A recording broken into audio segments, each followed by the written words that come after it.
എല്ലാവർക്കും news Bengaluru Kerala engineers association സംയുക്തമായി സംഘടിപ്പിക്കുന്ന 4ാമത്തെ വെബിനാർ എപ്പിസോഡിലേക്ക് സ്വാഗതം. പുതിയൊരു വിഷയവുമായാണ് നമ്മൾ ഇത്തവണ കടന്നു വരുന്നത്. പുതിയത് എന്ന് പറയാൻ പറ്റൂല, ഒരുപാട് നമ്മൾ ചർച്ച ചെയ്താലും എന്നാലും വരുംകാലത്ത് ഏറ്റവും കൂടുതൽ പ്രസക്തി ഉള്ളതുമായ ഒരു വിഷയമായി നമ്മുടെ പുതിയ വെബിനാറിലൂടെ നിങ്ങളിലേക്ക് എത്തുകയാണ്. പാരമ്പര്യേതര ഊർജ രീതികളെ കുറിച്ചുള്ള പ്രസക്തി അത് എത്രത്തോളം ഉണ്ട് എന്നതാണ് ഇന്നിവിടെ ചർച്ച ചെയ്യപ്പെടുന്നത്.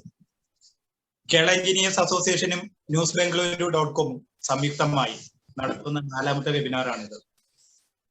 കഴിഞ്ഞ വർഷം ഇതേ ഒരു സെപ്റ്റംബറിലായിരുന്നു കോവിഡിന്റെ 1ാം ഘട്ടത്തിലെ നമ്മളൊക്കെ ഇങ്ങനെ ഭയന്നിരിക്കുന്ന ഒരു സമയത്ത് തികച്ചും കോവിഡിന് ശേഷമുള്ള ലോകത്തെ എങ്ങനെയായിരിക്കും നാം നോക്കിക്കാണേണ്ടത് എന്ന രീതിയിലുള്ള ഒരു വിഷയം മുന്നിൽ വെച്ചുകൊണ്ട് നമ്മൾ ഒരു വെബിനാർ സംഘടിപ്പിച്ചത്. കോവിഡാനന്തര ലോകം, അതിന്റെ സാധ്യതകളും വെല്ലുവിളികളും അതായിരുന്നു അന്നത്തെ വിഷയം.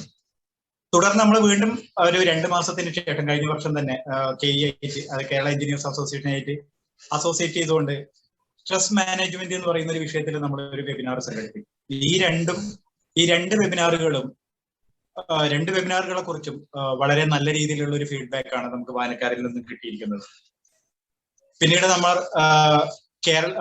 മലയാള മിഷൻ, കർണാടകയിലെ മലയാള മിഷനായിട്ട് സംയുക്തമായി കെയുടെ സഹകരണത്തോടു കൂടി നമ്മുടെ കോവിഡിന്റെ 3ാം തരംഗം, അതിൽ എന്തൊക്കെ മുൻകരുതലുകൾ എടുക്കണം എന്നൊരു വിഷയം വെച്ചുകൊണ്ട് കേരളത്തിലെ സാമൂഹ്യ സുരക്ഷാ മിഷൻ ഡയറക്ടറായ ശ്രീ ഡോക്ടർ അഷീലിനെ കൊണ്ടുവന്നായിരുന്നു നമ്മുടെ വെബിനാർ കണ്ടക്ട് ചെയ്തത്. ഈ 3 പരിപാടികളും നല്ല രീതിയിൽ ചർച്ച ചെയ്യപ്പെട്ടിട്ടുണ്ട്.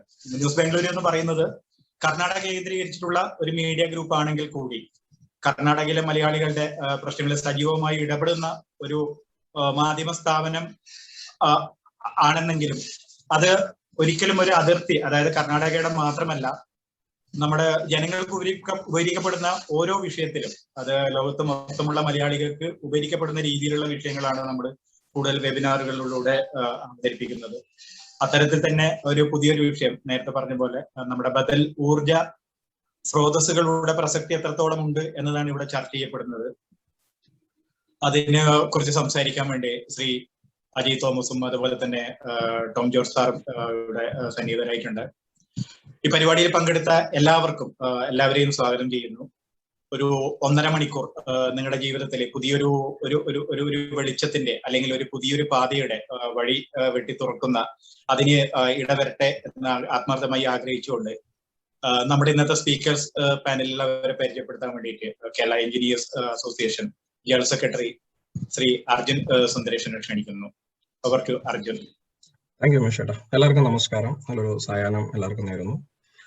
കേരള എഞ്ചിനീയേഴ്സ് അസോസിയേഷൻ കഴിഞ്ഞ 28 വർഷക്കാലമായി ബാംഗ്ലൂരിൽ പ്രവർത്തിക്കുന്ന ഒരു സംഘടനയാണ്. കേരളത്തിൽ നിന്നും പഠിച്ചിറങ്ങി ബാംഗ്ലൂരിൽ വന്ന എഞ്ചിനീയേഴ്സിന്റെയും അല്ലെങ്കിൽ ബാംഗ്ലൂരിൽ സെറ്റിൽ ആയിട്ടുള്ള മലയാളികളായ എഞ്ചിനീയർമാരുടെയും ഒരു കൂട്ടായ്മയാണ് കേരള എഞ്ചിനീയേഴ്സ് അസോസിയേഷൻ.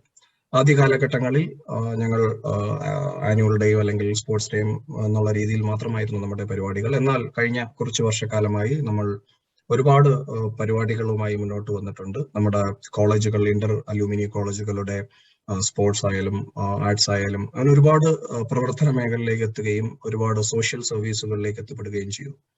കഴിഞ്ഞ ഒരു കോവിഡിന്റെ കാലഘട്ടം തുടങ്ങിയ സമയം മുതൽ ഞങ്ങൾ കേരളത്തിലെ പല എഞ്ചിനീയറിംഗ് കോളേജ്, ഓൾമോസ്റ്റ് 25-26ഓളം എഞ്ചിനീയറിംഗ് കോളേജുകൾക്ക് വിവിധ ടോപ്പിക്കുകളിലുള്ള സെഷനുകൾ, അവർക്ക് ആവശ്യമുള്ള ടോപ്പിക്കുകളിലുള്ള സെഷനുകൾ എടുക്കുവാൻ വേണ്ടിയിട്ട് ഞങ്ങൾ മുന്നിട്ടിറങ്ങുകയും ഒരുപാട് കുട്ടികൾക്ക് സ്റ്റുഡൻസിന് അത് പ്രയോജനപ്പെടുന്ന രീതിയിൽ നമുക്ക് ചെയ്യുവാൻ സാധിക്കുകയും ചെയ്തു. അതോടൊപ്പം തന്നെ ഒരുപാട് കഴിഞ്ഞ കുറച്ചു കാലങ്ങളായി ഓർഫനേജുകളും അല്ലെങ്കിൽ ക്യാൻസർ സെന്ററുകളും ഒരുപാട് സന്ദർശിക്കുകയും അവിടെയുള്ള ഒരുപാട് പേർക്ക് ഒരു തണലാകുവാൻ കേരള എഞ്ചിനീയേഴ്സ് അസോസിയേഷന് സാധിച്ചു. അതിന്റെ ഒരു ഭാഗമായാണ് ഈ സാമൂഹ്യ പ്രതിബദ്ധതയുടെ ഒരു ഭാഗമായാണ് ന്യൂസ് ബാംഗ്ലൂരുമായി, ബാംഗ്ലൂരിലെ അത്യാവശ്യം നല്ല നിലയിൽ അറിയപ്പെടുന്ന ഒരു പോർട്ടൽ ചാനലായ ന്യൂസ് ബാംഗ്ലൂരുമായി സംയുക്തത്തിൽ നടത്തുന്ന ഈ ഒരു വെബിനാറുകൾ. കഴിഞ്ഞ 3 വെബിനാറും വളരെ വിജയകരമായി പൂർത്തീകരിച്ചു. ഈ ഒരു പുതിയൊരു ഡിഫറെന്റ് ആയിട്ടുള്ള ഒരു ടോപ്പിക്കുമായിട്ടാണ് ഞങ്ങൾ ഈ പ്രാവശ്യം നിങ്ങൾ മുന്നിലേക്ക് എത്തുന്നത്. ആദ്യമായി ഞാൻ ഇന്നത്തെ നമ്മുടെ ഹോസ്റ്റ് ചെയ്യുന്ന ഡോക്ടർ ടോം. അദ്ദേഹം ഒരു IT സ്ഥാപനത്തിന്റെ സീനിയർ മാനേജറാണ്. 21 വർഷക്കാലമായി ഇന്ത്യക്ക് പുറത്തും ഇന്ത്യക്കകത്തും ആയിട്ട് എക്സ്പീരിയൻസ്, IT ഇൻഡസ്ട്രിയിൽ എക്സ്പീരിയൻസ് ഉള്ള ഒരു വ്യക്തിയാണ്. അദ്ദേഹം ഒരു നല്ലൊരു മോട്ടിവേഷണൽ സ്പീക്കർ കൂടിയാണ്. അദ്ദേഹം തന്നെ ഈ പറഞ്ഞ പോലെ നമ്മുടെ ന്യൂസ് ബാംഗ്ലൂരുമായി ബന്ധപ്പെട്ട് ഒരുപാട് സെഷനുകൾ എടുത്തിട്ടുണ്ട്. വളരെ സാമൂഹ്യ പ്രതിബദ്ധതയുള്ളൊരു ഈ ഒരു സോളാറും എസ്പെഷ്യലി ഈ ഒരു ടോപ്പിക്കുമായിട്ട് ബന്ധപ്പെട്ട് അദ്ദേഹത്തെ പല ദിവസങ്ങളിലും ഞാൻ നമ്മുടെ ക്ലബ് ഹൗസിൽ ഇപ്പോൾ ഇറങ്ങിയ ഒരു മീഡിയയിൽ അദ്ദേഹം വളരെ സജീവമായി അദ്ദേഹം പരിപാടികൾക്ക് പങ്കെടുക്കുന്നുണ്ട്. അദ്ദേഹം IIT കാൺപൂരിൽ നിന്നും MTech-ഉം PhD-യും കരസ്ഥമാക്കി. അദ്ദേഹം കേരള എഞ്ചിനീയേഴ്സ് അസോസിയേഷന്റെ വൈസ് പ്രസിഡന്റ് കൂടിയാണ്. നമ്മുടെ ഇന്നത്തെ ഈ ഒരു പ്രോഗ്രാം ഹോസ്റ്റ് ചെയ്യുന്ന ഡോക്ടർ ടോം ജോർജ്. അടുത്തതായി ഞാൻ ഇന്നത്തെ നമ്മുടെ ഗസ്റ്റ് പരിചയപ്പെടുത്തുന്ന ഗസ്റ്റ് അജയ് തോമസ്. അദ്ദേഹം കണ്ണൂർ എഞ്ചിനീയറിംഗ് കോളേജിൽ നിന്നും 2014 BTech, അണ്ണാമല യൂണിവേഴ്സിറ്റിയിൽ നിന്നും MBA കരസ്ഥമാക്കി. കേരള സ്റ്റേറ്റ് യൂത്ത് ഐക്കൺ എന്റർപ്രണേഴ്സിന്റെ ഒരു അവാർഡ് അദ്ദേഹത്തിന് 2016 കിട്ടുകയുണ്ടായി. കാലിക്കറ്റ് മാനേജ്മെന്റ് അസോസിയേഷന്റെ യൂത്തിന്റെ ഒരു എന്റർപ്രണർ അവാർഡും അദ്ദേഹത്തിന് 2006 കിട്ടി. ഞാൻ ഈ അവാർഡ് കിട്ടുമ്പോഴാണ്, അല്ലെങ്കിൽ കിട്ടിയ സമയത്താണ് അജയെ പറ്റി അറിയുന്നത്. അജയ് എന്റെ കോളേജ് ജൂനിയറാണ്. വളരെ അഭിമാനത്തോടുകൂടിയാണ് ഞാൻ എന്നീ അദ്ദേഹത്തെ നിങ്ങൾക്ക്, അല്ലെങ്കിൽ ഒരു ബാംഗ്ലൂർ മലയാളികൾക്ക്, അല്ലെങ്കിൽ കേരള എഞ്ചിനീയേഴ്സ് അസോസിയേഷന്റെയും ന്യൂസ് ബാംഗ്ലൂരിന്റെയും പ്രേക്ഷകർക്കായിട്ട് അദ്ദേഹത്തെ പരിചയപ്പെടുത്തുന്നത്. അദ്ദേഹം ഈ ഒരു ചെറിയ പ്രായത്തിൽ തന്നെ പക്ഷേ ഞാൻ KEയിൽ എത്തിയപ്പെട്ടതിന് ശേഷം ഒരുപാട് സീനിയർ ആൾക്കാരെ പരിചയപ്പെടുകയും അവർ ഐഡിയോളജിയായിട്ട് നമ്മൾ ഡിസ്കസ് ചെയ്യുകയൊക്കെ ചെയ്യുണ്ടായി. ആ ഒരു ചെറിയൊരു എക്സ്പീരിയൻസിൽ നിന്നും അജയ് ഉൾക്കൊള്ളുന്ന കാര്യങ്ങൾ, അല്ലെങ്കിൽ അജയുടെ ഒരു പ്ലാനിങ്, അല്ലെങ്കിൽ അജയുടെ ഒരു മിഷൻ ഒക്കെ കേട്ടപ്പോൾ ഞാൻ വളരെ അത്ഭുതത്തോടു കൂടിയാണ് അദ്ദേഹത്തെ വീക്ഷിക്കുകയുണ്ടായത്. പക്ഷേ ഈ ഒരു ചെറിയൊരു എക്സ്പീരിയൻസിൽ അദ്ദേഹത്തിന് ഒരുപാട് ഉയരങ്ങളിൽ ഇനി എത്തിപ്പെടുവാൻ സാധിക്കുമെന്നുള്ള കാര്യം 100% ഉറപ്പാണ്. എനിക്ക് തോന്നുന്നു വേൾഡ് ഫസ്റ്റ് ഒരു ഫ്ലോട്ടിംഗ് സോളാർ പവർ പ്ലാന്റ് അദ്ദേഹം ബാണാസുര സാഗർ ഡാമിൽ വയനാടിൽ 2016 അദ്ദേഹം റിലീസ് ചെയ്യുകയുണ്ടായി. അദ്ദേഹം ഒരു വയനാടുകാരനാണ്. വയനാടിൻ്റെതായ ലിമിറ്റേഷനിൽ നിന്നുകൊണ്ട് അദ്ദേഹം ഇത്രയൊക്കെ എത്തിപ്പെടാൻ സാധിച്ചെങ്കിൽ വളരെ അഭിമാനമുണ്ട്. ഞാനും ആ സെയിം കോളേജിലാണ് പഠിച്ചതെന്ന് ഓർത്ത് ഒരിക്കൽ കൂടി ഞാൻ അഭിമാനത്തോടെ അത് ഓർക്കുന്നു. ഞാൻ സ്നേഹപൂർവ്വം ഈ ഒരു സെഷൻ ആരംഭിക്കുന്നതിനായി ഡോക്ടർ ടോം ജോർജ് സാറിനെ ക്ഷണിക്കുന്നു. Thanks everyone. Thank you Arjun. Thank you മിഷേട്ടാ. ഞാൻ ഓഡിബിൾ ആണോ? അതെ. എപ്പോഴെങ്കിലും എന്റെ ഓഡിയോ കട്ടാവുന്നുണ്ടെങ്കിൽ ആരെങ്കിലും എന്നെ ഒന്ന് അലേർട്ട് ചെയ്യണം. പിന്നെ ഇവിടെ മെസ്സേജ് അയക്കാൻ എന്തെങ്കിലും ചെയ്യണം. താങ്ക് യു. എല്ലാവർക്കും എൻ്റെ പേഴ്സണൽ സ്വാഗതം ഈ സെഷനിലേക്ക്. Good evening once again. നമ്മുടെ ഗസ്റ്റ് സ്പീക്കർ അജയ് തോമസ് വത്സ. അദ്ദേഹം ഈ ലുക്സ് വെരി യങ്. എൻ്റെ ഒരു പകുതി വയസ്സേ കാണുള്ളൂ. പക്ഷെ അദ്ദേഹം നയിക്കുന്ന കമ്പനിയുടെ CEO ആണ്, വാക്സ് എനർജീസ്. അദ്ദേഹം അതിനെ കുറിച്ചൊക്കെ പറയും. അപ്പോ നമ്മള് അധികം വൈകിക്കുന്നില്ല. നമ്മുടെ ശ്രോതാക്കള് ജോയിൻ ചെയ്തുകൊണ്ടിരിക്കുന്നു.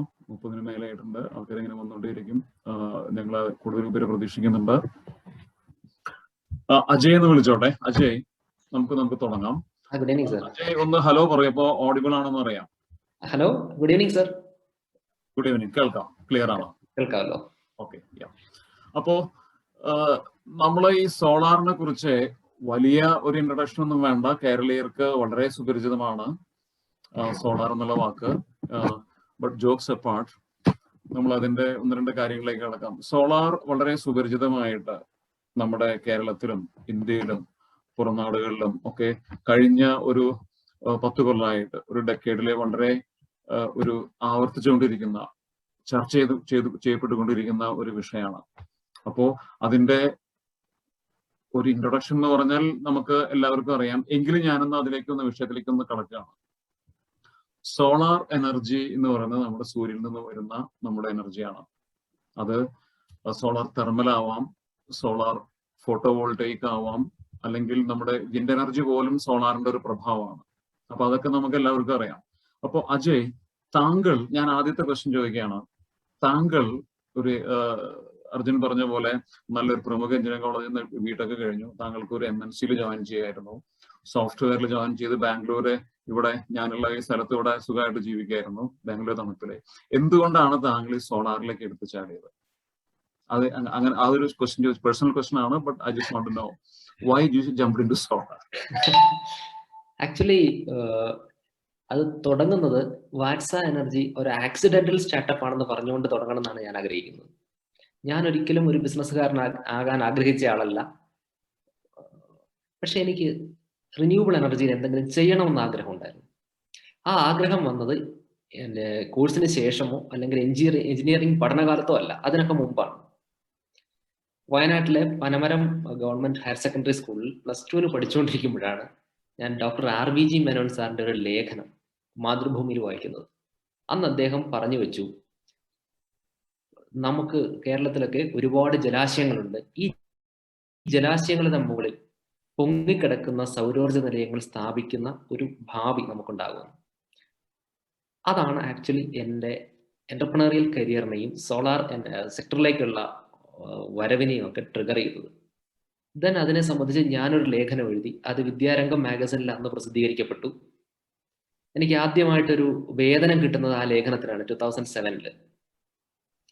ദെൻ വയനാട് എഞ്ചിനീയറിംഗ് കോളേജിൽ ജോയിൻ ചെയ്ത് കഴിഞ്ഞപ്പോൾ അവിടെ ടീച്ചേഴ്സിന്റെ ഒരു ഗ്രൂപ്പ് ഉണ്ട്, ടീച്ചേഴ്സും സ്റ്റുഡൻസും ചേർന്ന ഒരു ഗ്രൂപ്പ് ഉണ്ടായിരുന്നു, വി ക്രിയേറ്റ് എന്ന് പറഞ്ഞു. ഇന്നോവേറ്റീവ് ഐഡിയാസ് പ്രസന്റ് ചെയ്യാൻ കഴിയുന്ന ഒരു പ്ലാറ്റ്ഫോം. അവിടെ പലപ്പോഴായി പ്രസന്റ് ചെയ്യപ്പെട്ടു ഈ ഐഡിയ. അവിടുന്ന് ഡോക്ടർ താജുദ്ദീൻ അഹമ്മദ്, ഡോക്ടർ മോഹൻദാസ് തുടങ്ങിയ പ്രൊഫസേഴ്സ് വളരെ മോട്ടിവേറ്റിംഗ് ആയിട്ട് സംസാരിച്ചു. അങ്ങനെയാണ് ആ തുടക്കം. അതുകൊണ്ട് തന്നെ ഇനി ഫ്ലോട്ടിംഗ് സോളാറിലേക്ക് വരാനുള്ള മറ്റൊരു കാരണം കൂടിയുണ്ട്. ഈ ചെറുപ്പകാലം മുതൽ സസ്റ്റൈനബിൾ ഡെവലപ്മെന്റ് എന്ന് പറയുന്ന ഒരു കൺസെപ്റ്റ് എനിക്ക് വളരെ ഇഷ്ടമുള്ളൊരു കാര്യമായിരുന്നു.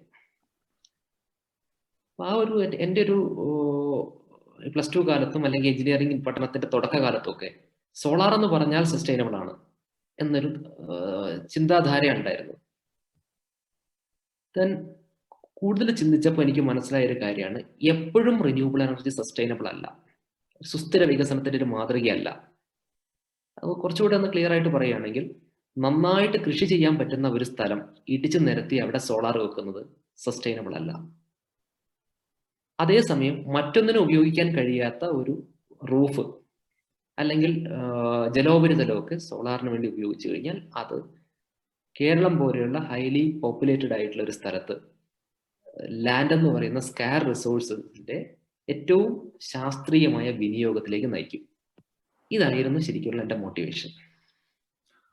അപ്പോൾ ഞാനൊരു കാര്യം ചോദിക്കട്ടെ, താങ്കൾ പറഞ്ഞു ഇപ്പൊ ജലത്തിന്റെ മേലെ you are known for that. താങ്കൾ കേരളത്തിലെ ഇന്ത്യയിലെ ആദ്യത്തെ ഫ്ലോട്ടിംഗ് ഫോട്ടോ വോൾട്ടായിക് പ്രോജക്റ്റിന്റെ ഉപജ്ഞാതാവാണ് എന്ന് പറഞ്ഞു. അപ്പൊ എന്തിനാണ് നമ്മൾ ഈ വെള്ളത്തിന്റെ മുകളിൽ കൊണ്ടുപോയിരിക്കുന്നത്? ഞാൻ ഈ ശ്രോതാക്കൾക്കും കൂടിയാണ് ഞാൻ ചോദിക്കുന്നത്. ചിലപ്പോൾ സിമ്പിൾ ആയിരിക്കും, ഓവർ സിംപ്ലിഫിക്കേഷൻ ആയിരിക്കും. എന്തുകൊണ്ടാണ് താങ്കൾ പറഞ്ഞു നമ്മൾ കൃഷിയോജ്യമായ സ്ഥലം നമ്മൾ സോളാർ ചെയ്ത് നശിപ്പിക്കേണ്ട കാര്യമില്ല, അപ്പൊ നമുക്ക് വീടിന്റെ മേലെ മാത്രം വെച്ചാൽ പോരെ, എന്തിനാണ് നമ്മൾ ഈ വെള്ളത്തിൽ കൊണ്ടുപോയിരിക്കുന്നത്? അതിന് പല കാരണങ്ങളുണ്ട്. ഒന്നാമത്തെ കാരണം, ഇന്ത്യ പോലുള്ള രാജ്യങ്ങളിൽ അല്ലെങ്കിൽ എസ്പെഷ്യലി കേരളം എടുത്താൽ ഇവിടുത്തെ റൂഫുകൾ കൊമേഴ്ഷ്യൽ പവർ പ്ലാന്റ്സിന് പറ്റുന്നത്ര ഏരിയകളില്ല. ഏരിയ കമ്പാരിറ്റീവ്ലി കുറവാണ്. അതായിരുന്നു ഒന്നാമത്തെ കാരണം. അപ്പോൾ മെഗാവാട്ട് സ്കെയിൽ പ്രൊജക്ട്സ് 2 ഓപ്ഷനേ നമുക്കുള്ളൂ. ഒന്ന് ലാൻഡ് ആണ്, 2 വാട്ടർ സർഫസ് ആണ്. അതിലെപ്പോഴും ലാൻഡിനേക്കാൾ നല്ലത് വാട്ടർ സർഫസ് ആണ്. അതായിരുന്നു ഒന്നാമത്തെ കാരണം.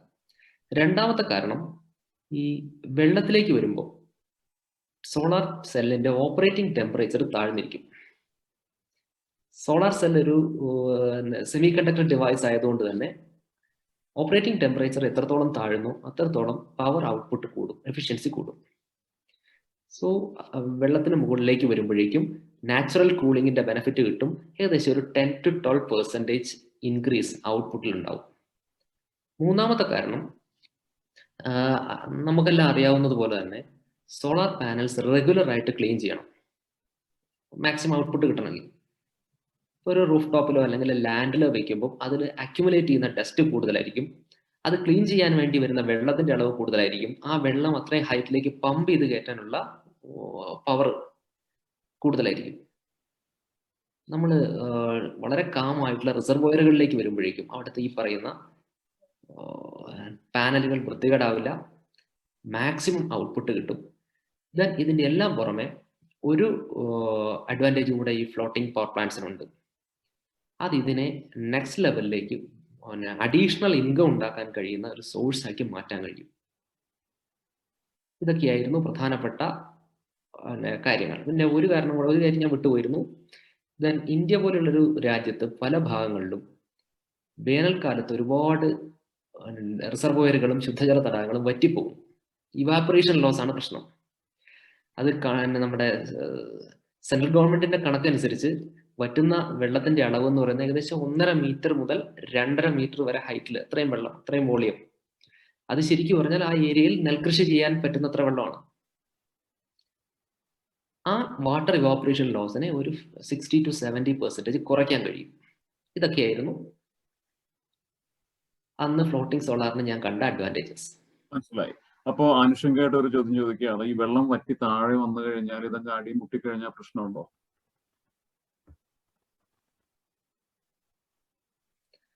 അതായത് വെള്ളം വറ്റി അടിയിലേക്ക് പോകുമ്പോൾ ഫ്ലോട്ടിംഗ് സ്ട്രക്ചർ താഴെ പോയി ഇടിച്ചാൽ, അതല്ലേ സാർ ഉദ്ദേശിക്കുന്നത്? അതെ അതെ. അത് ഈ റിസർവോയറിന്റെ അടിയിലുള്ള പ്രൊഫൈൽ അനുസരിച്ചിരിക്കും. വളരെ കൂർത്ത റോക്കുകളും കാര്യങ്ങളും ഒക്കെ നിറഞ്ഞ ഒരു സ്ഥലത്താണെങ്കിൽ അത് ബുദ്ധിമുട്ടാണ്. പക്ഷെ അതേസമയം നമ്മുടെ കായലുകൾ, ചെറിയ ലേക്കുകൾ, അവിടെ ഈ പ്രശ്നമില്ല. കാരണം അവിടെ അടിഭാഗം, ഇതിന്റെ റിസർവോയർ ബോട്ടം കമ്പാരിറ്റീവ്ലി ലെവലായിരിക്കും. അവിടെ കാര്യമായിട്ടുള്ള ബുദ്ധിമുട്ട് വരില്ല. ദെൻ വെള്ളം തിരിച്ചു വരുമ്പോൾ ഇത് പൊന്തി വരും. പക്ഷെ നമ്മൾ പൊതുവെ റെക്കമെൻഡ് ചെയ്യുന്നത് വെള്ളം മൊത്തമായി വറ്റി പോകാത്ത ഇടങ്ങളിൽ ആ വെള്ളം വറ്റലിന്റെ റേറ്റ് കുറയ്ക്കാൻ വേണ്ടി ഇത് ഉപയോഗിക്കണം എന്നുള്ളതാണ് നമ്മളെപ്പോഴും റെക്കമെൻഡ് ചെയ്യുക. മനസ്സിലായി. ഞാൻ അതിന്റെ ടെക്നിക്കാലിറ്റീസ് പോകുന്നില്ല, ഞാൻ ജസ്റ്റ് ചോദിച്ചെന്ന് മാത്രം.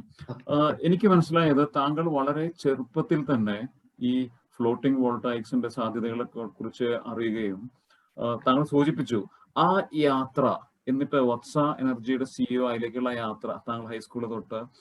ഞാൻ ചോദിക്കുന്നത്, താങ്കളുടെ എഞ്ചിനീയറിംഗ് പഠനകാലത്ത് താങ്കൾ ഈ ഐഡിയ കൺസീവ് ചെയ്യുകയും ഇതിലേക്കായി പ്രവർത്തിക്കുകയും KSEB ആയിട്ട് പ്രവർത്തിക്കുകയും ചെയ്തതൊക്കെ ഞാൻ അറിഞ്ഞു. അതൊന്ന് പറയാവോ? അതും ശരിക്കും പറഞ്ഞാൽ ആക്സിഡന്റൽ ഇവന്റ്സിന്റെ ഒരു സീരീസ് ആയിരുന്നു. എനിക്ക് ഫ്ലോട്ടിംഗ് സോളാർ ഉണ്ടാക്കണം എന്നുള്ള ആഗ്രഹം വരുമ്പോഴും സോളാർ സെൽ എങ്ങനെ വർക്ക് ചെയ്യുമെന്നോ ഒന്നും എനിക്കറിയില്ല. ഞാൻ അന്ന് വരെ ഒരു സോളാർ പാനൽ അടുത്തുനിന്ന് കണ്ടിട്ടില്ലായിരുന്നു. ഈ ബിൽഡിങ്ങിന്റെ മുകളിലൊക്കെ ഇരിക്കുന്നത് കണ്ടിട്ടുണ്ടെന്നല്ല, അത് അടുത്തുനിന്ന് ഞാനത് ടച്ച് ചെയ്യുകയോ കാണുകയോ ചെയ്തിട്ടില്ലായിരുന്നു. അങ്ങനെ തുടങ്ങിയ ഞാൻ ആദ്യമായിട്ട് എഞ്ചിനീയറിംഗ് കോളേജിൽ കൊണ്ടുപോയി വെച്ച ഈ ടീച്ചേഴ്സിന്റെ മുമ്പിൽ വെച്ച ഒരു പിക്ചർ ഞാൻ കാണിച്ചുതരാം. അത് കാണുമ്പോൾ ഏകദേശം എൻ്റെ അന്നത്തെ ഒരു നിലവാരം എന്തായിരുന്നു എന്നുള്ളത് എല്ലാവർക്കും കിട്ടും.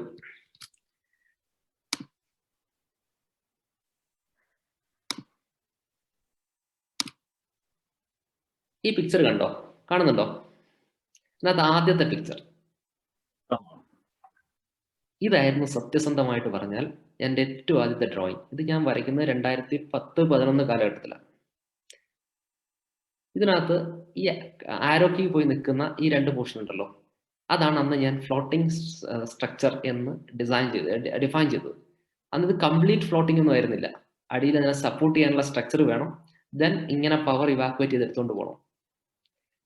അന്ന് വളരെ ഈ കാൽപ്പനികതയൊക്കെ കുറച്ച് കൂടിയ സമയമായതുകൊണ്ട് ആമ്പലിന്റെ ഇലകൾ പോലെ വെള്ളത്തിൽ മൊത്തം വലിയ പവർ പ്ലാന്റുകൾ പൊന്തിക്കിടക്കുന്നു. ആ പവർ ഉപയോഗിച്ച് ഒരു പ്രൊജക്ട്, മീൻസ് ഒരു എനർജി ടൂറിസം പ്രൊജക്ട് റൺ ചെയ്യുന്നു എന്നുള്ളതൊക്കെ ആയിരുന്നു എൻ്റെ കൺസെപ്റ്റ്. ശരിക്കും പറഞ്ഞാൽ ഏറ്റവും ആദ്യം ഈ പിക്ചർ കാണുകയും ഇതിന്റെ പ്രസന്റേഷൻ നടക്കുകയും ചെയ്തപ്പോൾ എല്ലാവരും ചിരിക്കുകയാണ് ചെയ്തത്. കാരണം അന്ന് ഇതതിന്റെ സൈഡ് വ്യൂ ആയിരുന്നു. ഇതിന്റെ ടോപ്പ് വ്യൂ ഞാൻ വരച്ചിരുന്നു, കുറച്ച് വൃത്തങ്ങൾ മാത്രം, കുറച്ച് സർക്കിൾസ്. അതെന്റെ കയ്യിൽ നിന്ന് പോയി. ഈ സർക്കിൾസ് പൊക്കി പിടിച്ച് ഇതാണ് ഫ്ലോട്ടിംഗ് സോളാർ എന്ന് പറഞ്ഞപ്പോൾ ആളുകൾക്ക് മനസ്സിലായില്ല. എന്താണിത്? ഇത് ആമ്പലിന്റെ ഇലകൾ പോലെയുള്ള സോളാർ സിസ്റ്റമാണ്. എല്ലാവരും കൂടെ ചിരിച്ചു.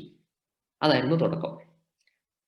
ആ തുടക്കത്തിൽ നിന്ന് പിന്നീട് സാവധാനം ആ ഡ്രോയിങ്സ് അപ്ഡേറ്റ് ചെയ്ത് വന്നതാണ് ഈ കാണുന്നത്. ആ സെക്കൻഡ് ലെവലിലേക്ക് കംപ്ലീറ്റ് ഫ്ലോട്ടിംഗ് ആയിട്ടുള്ള സ്ട്രക്ചർ, അത് ഒരു റോബോട്ടിക് ആമിൽ നിന്ന് ലാൻഡിൽ വെച്ച് വെള്ളം കൂടുന്നതിനും കുറയുന്നതിനും അനുസരിച്ച് വേരി ചെയ്യുന്ന സിസ്റ്റം. അതിനിടയ്ക്ക് ഒരു ടെലിസ്കോപ്പിക് സിസ്റ്റം ആലോചിച്ചിരുന്നു. റേഡിയോയുടെ ഒക്കെ ആന്റിന പോലെ വെള്ളം കൂടുന്നതിനും താഴുന്നതിനും അനുസരിച്ച് ഈ ഫ്ലോട്ടിംഗ് സിസ്റ്റം മൂവ് ചെയ്യും. ഇവിടെ ടെലിസ്കോപ്പിക് ആം അതിനെ അഡ്ജസ്റ്റ് ചെയ്യും. ഇതിൽ നിന്ന് കുറെ കൂടെ ഇതൊക്കെ ഈ ചേഞ്ച് ഒക്കെ വരുന്നത് വർഷങ്ങൾ എടുത്തിട്ടാണ്. അത് കഴിഞ്ഞ് വന്ന ചേഞ്ചാണ് ഇതിലേക്ക് എത്തി. ഇതൊക്കെ എത്തുമ്പോഴേക്കും 2013 കഴിഞ്ഞു. ഇനി ഈ ഒന്നാമത്തെ ഡ്രോയിങ് കഴിഞ്ഞ് എന്തായാലും എല്ലാവരും ചിരിച്ചെങ്കിലും അന്ന് ഡോക്ടർ താജുദ്ദീൻ അഹമ്മദ് എന്നോട് പറഞ്ഞൊരു കാര്യമുണ്ട്. ആളുകൾ ചിരിക്കുമായിരിക്കാം, പക്ഷെ ഇത് പോസിബിൾ ആയൊരു കാര്യമാണ്, വിചാരിച്ചാൽ നടക്കും. ആ സമയത്ത് കേരളത്തിലേക്ക് സ്റ്റാർട്ടപ്പ് എക്കോസിസ്റ്റം ഒരു ചേഞ്ചിന്റെ സമയത്തായിരുന്നു. അതായത് പല ഐഡിയകൾക്കും ഫണ്ട് കിട്ടുന്നതുമായി ബന്ധപ്പെട്ടുള്ള ന്യൂസുകളൊക്കെ വന്നു തുടങ്ങിയിരുന്നു. ആവേശമായി ഫണ്ട് സെർച്ച് ചെയ്യാൻ ഇറങ്ങി. അന്നത്തെ എൻ്റെ ഒരു ചിന്താഗതി എന്ന് പറയുന്നത്, ഈ നല്ല ഐഡിയ ആണെങ്കിൽ ഒരുപാട് ഇൻവെസ്റ്റേഴ്സ് ഫണ്ട് തരും. പലരെയും ഞാൻ പോയി കണ്ടിരുന്നു. ഒരു പ്രൂഫ് ഓഫ് കൺസെപ്റ്റ് ഇല്ല എന്നുള്ള ഒറ്റ കാരണത്താൽ ആരും ഫണ്ട് ചെയ്യാൻ വില്ലിങ് ആയില്ല. ദെൻ സ്വന്തമായിട്ട് ഫണ്ട് റേസ് ചെയ്യാൻ വേണ്ടി ഞാൻ ഷെയർ മാർക്കറ്റിൽ ഇറങ്ങി, റിയൽ എസ്റ്റേറ്റ് ചെയ്തു. ഇത്തരം ഒരുപാട് മെത്തേഡുകളിൽ പോയി നോക്കി. ആ സമയങ്ങളിലൊക്കെ ഞാൻ പാർട്ട് ടൈം ടീച്ചറായിട്ട് വർക്ക് ചെയ്യുന്നുണ്ടായിരുന്നു. +2 സ്റ്റുഡൻസിന് ഫിസിക്സിന്റെ ക്ലാസ് എടുക്കുന്നുണ്ടായിരുന്നു. ദെൻ ആ ഫെയിലിയറിൽ നിന്ന് മടുത്ത് നിർത്തിപ്പോകാം എന്ന് വിചാരിച്ചിരിക്കുകയായിരുന്നു. എഗെയിൻ നമ്മൾ സ്റ്റാർട്ട് ചെയ്ത് വന്നു. ആ എഗെയിൻ സ്റ്റാർട്ട് ചെയ്തെന്ന് പറഞ്ഞാൽ ഈ ചില പ്രണയങ്ങളൊക്കെ എങ്ങനെയാണല്ലോ, ചില പ്രണയങ്ങൾ ഒരാള് ഓക്കെ എനിക്ക് ഇഷ്ടമല്ല താൻ പോടോ എന്ന് പറഞ്ഞാലും 2 ദിവസം കഴിഞ്ഞ് വീട്ടിൽ വന്ന് കിടന്നിറങ്ങുമ്പോൾ ഒന്നുകൂടി ഒന്ന് ട്രൈ ചെയ്ത് നോക്കാം എന്ന് തോന്നുന്ന ആ ഒരു മെന്റാലിറ്റി. ആ രണ്ടാമത്തെ വരവാണ്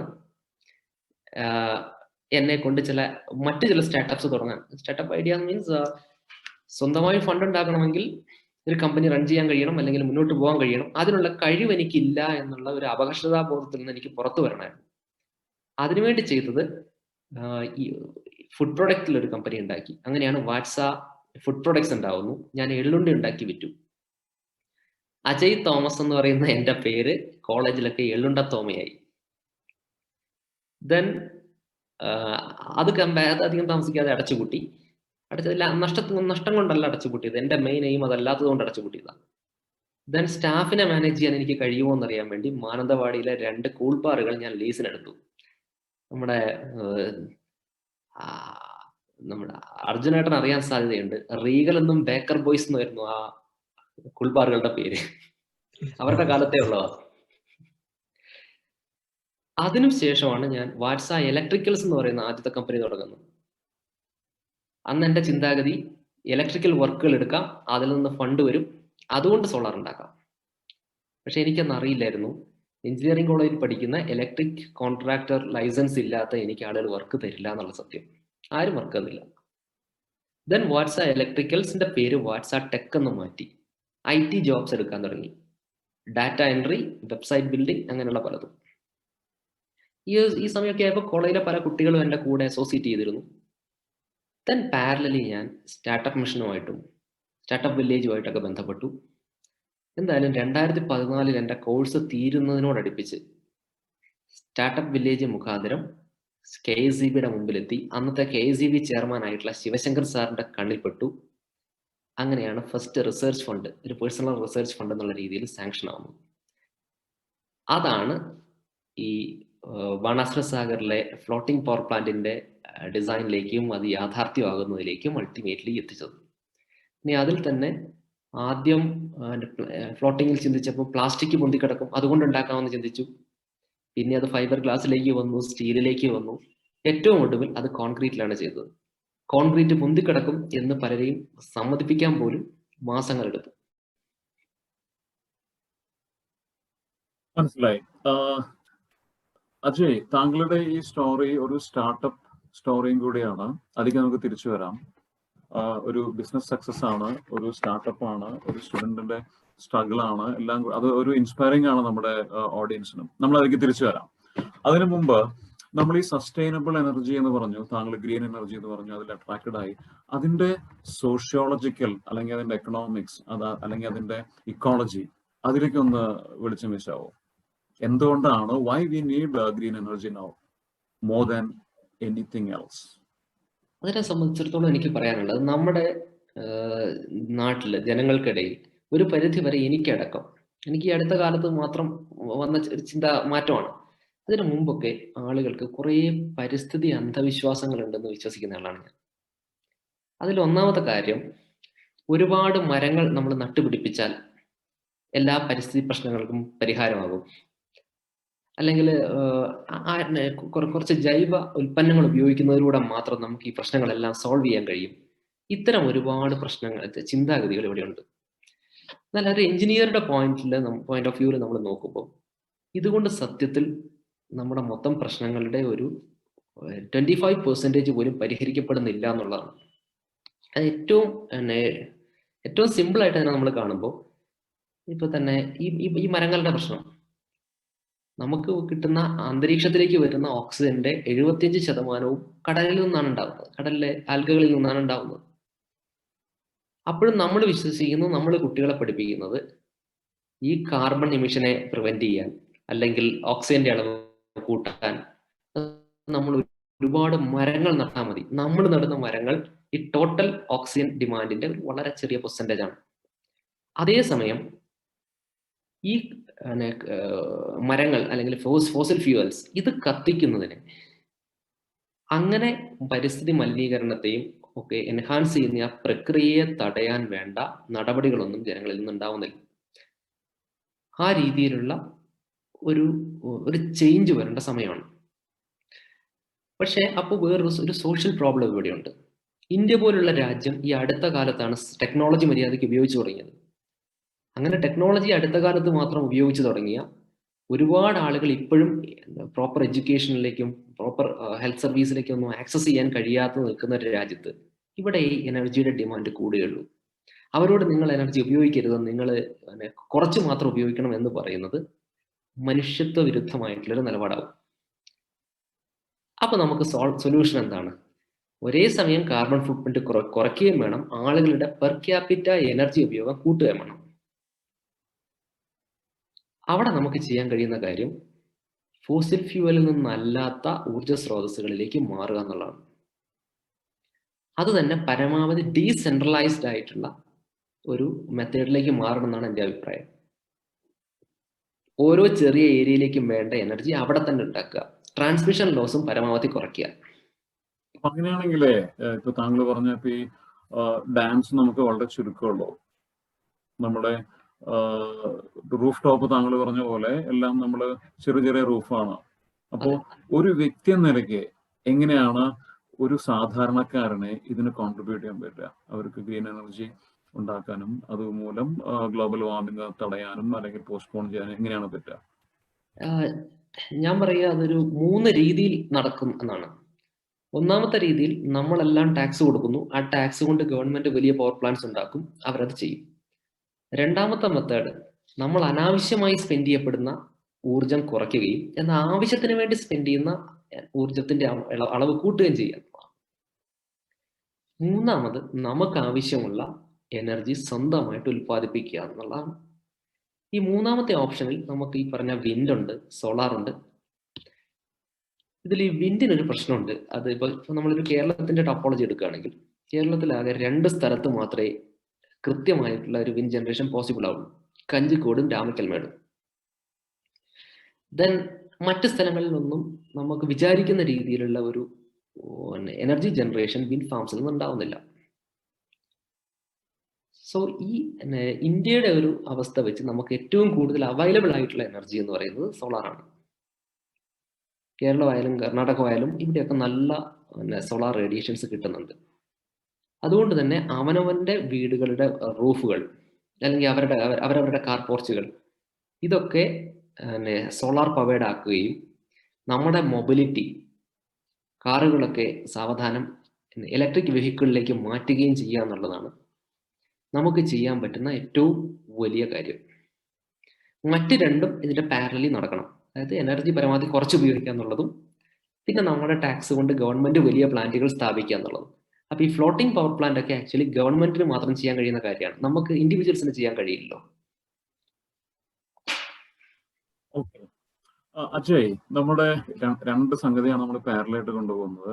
ഈ ഗ്രീൻ എനർജി എന്താണ്, അതിന്റെ സാധ്യതകൾ എന്തൊക്കെയാണ്, പിന്നെ നമ്മുടെ സർവൈവൽ, നമ്മുടെ ടൈറ്റിൽ പറഞ്ഞ പോലെ സർവൈവലും. ഇപ്പോൾ നമ്മൾ ഗ്രീൻ എനർജി യൂസ് ചെയ്തില്ലെങ്കിൽ, അല്ലെങ്കിൽ നമ്മളത് ഇഗ്നോർ ചെയ്ത് ഒരു 10 കൊല്ലം കഴിഞ്ഞാൽ എന്താണ് സംഭവിക്കുക? എന്താണ് അതിന്റെ വരും വരായികകൾ? എന്താണ് അതിന്റെ consequence?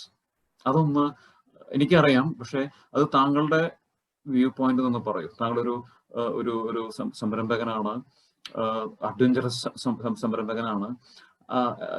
U are convinced about this early in your career. അത് മനസ്സിലാകാത്ത സാധാരണക്കാർക്ക് ഇതിന്റെ വരും വരായികള്, ഇതിന്റെ കോൺസിക്വൻസ് എന്തായിരിക്കും ഒന്ന് പറയാമോ? ഒന്നാമത്തെ പ്രശ്നം എന്ന് പറയുന്നത്, നമ്മൾ ഈ പെർ ക്യാപിറ്റ എനർജി ഉപയോഗമാണല്ലോ ഒരു രാജ്യത്തിന്റെ വളർച്ചയുടെ ഒരു അളവായിട്ട് കണക്കൂട്ടുന്നത്. ഇതുവരെ അമേരിക്കയിലെയോ യൂറോപ്പിലെയോ ആളുകൾ ഒരു ഇൻഡിവിജ്വൽ ഉപയോഗിക്കുന്ന എനർജിയുടെ പകുതിയിലേക്ക് പോലും പെർ ക്യാപിറ്റ എനർജി ഉപഭോഗം എത്തിക്കാൻ നമുക്ക് കഴിഞ്ഞിട്ടില്ല. അതായത് അടുത്ത ഒരു 10 വർഷം കൊണ്ട് ഇന്ത്യ, ചൈന പോലെയുള്ള രാജ്യങ്ങളിലെ എനർജി ഉപഭോഗം നമ്മൾ വിചാരിക്കുന്നതിനേക്കാൾ ഒരുപാട് ഇരട്ടിയായിട്ട് വർദ്ധിക്കും. അതാണ് ഒന്നാമത്തെ പ്രശ്നം. കാരണം പ്രധാനപ്പെട്ട ജനസംഖ്യയുടെ മേജർ ഈ പറഞ്ഞ 2 രാജ്യങ്ങളിലാണല്ലോ ഉള്ളത്. അപ്പൊ ഏഷ്യൻ രാജ്യങ്ങളിൽ ഒരു വലിയ പവർ ഡിമാൻഡ് ഉണ്ടാവും. ഈ പവർ ഡിമാൻഡിനെ മീറ്റ് ചെയ്യാൻ നമ്മുടെ കൺവെൻഷണൽ ആയിട്ടുള്ള ഊർജ്ജ സ്രോതസ്സുകൾ കൊണ്ട് മതിയാവില്ല. അതിലിപ്പോൾ നമ്മൾ ഫോസിൽ ഫ്യൂവൽസ് കൂടുതൽ ഉപയോഗിക്കാൻ തുടങ്ങിയാൽ നമ്മുടെ രാജ്യത്തിന്റെ റവന്യൂ കമ്മി കൂടുക എന്നല്ലാതെ അതിന് ഫിനാൻഷ്യലി പോലും അതൊരു വയബിൾ സൊല്യൂഷൻ ആവുന്നില്ല. രണ്ടാമത്, ഇപ്പോ ഈ അധികവും നമ്മളിപ്പോ ഉൽപ്പാദിപ്പിക്കുന്ന പവർ തെർമൽ പവറാണ്.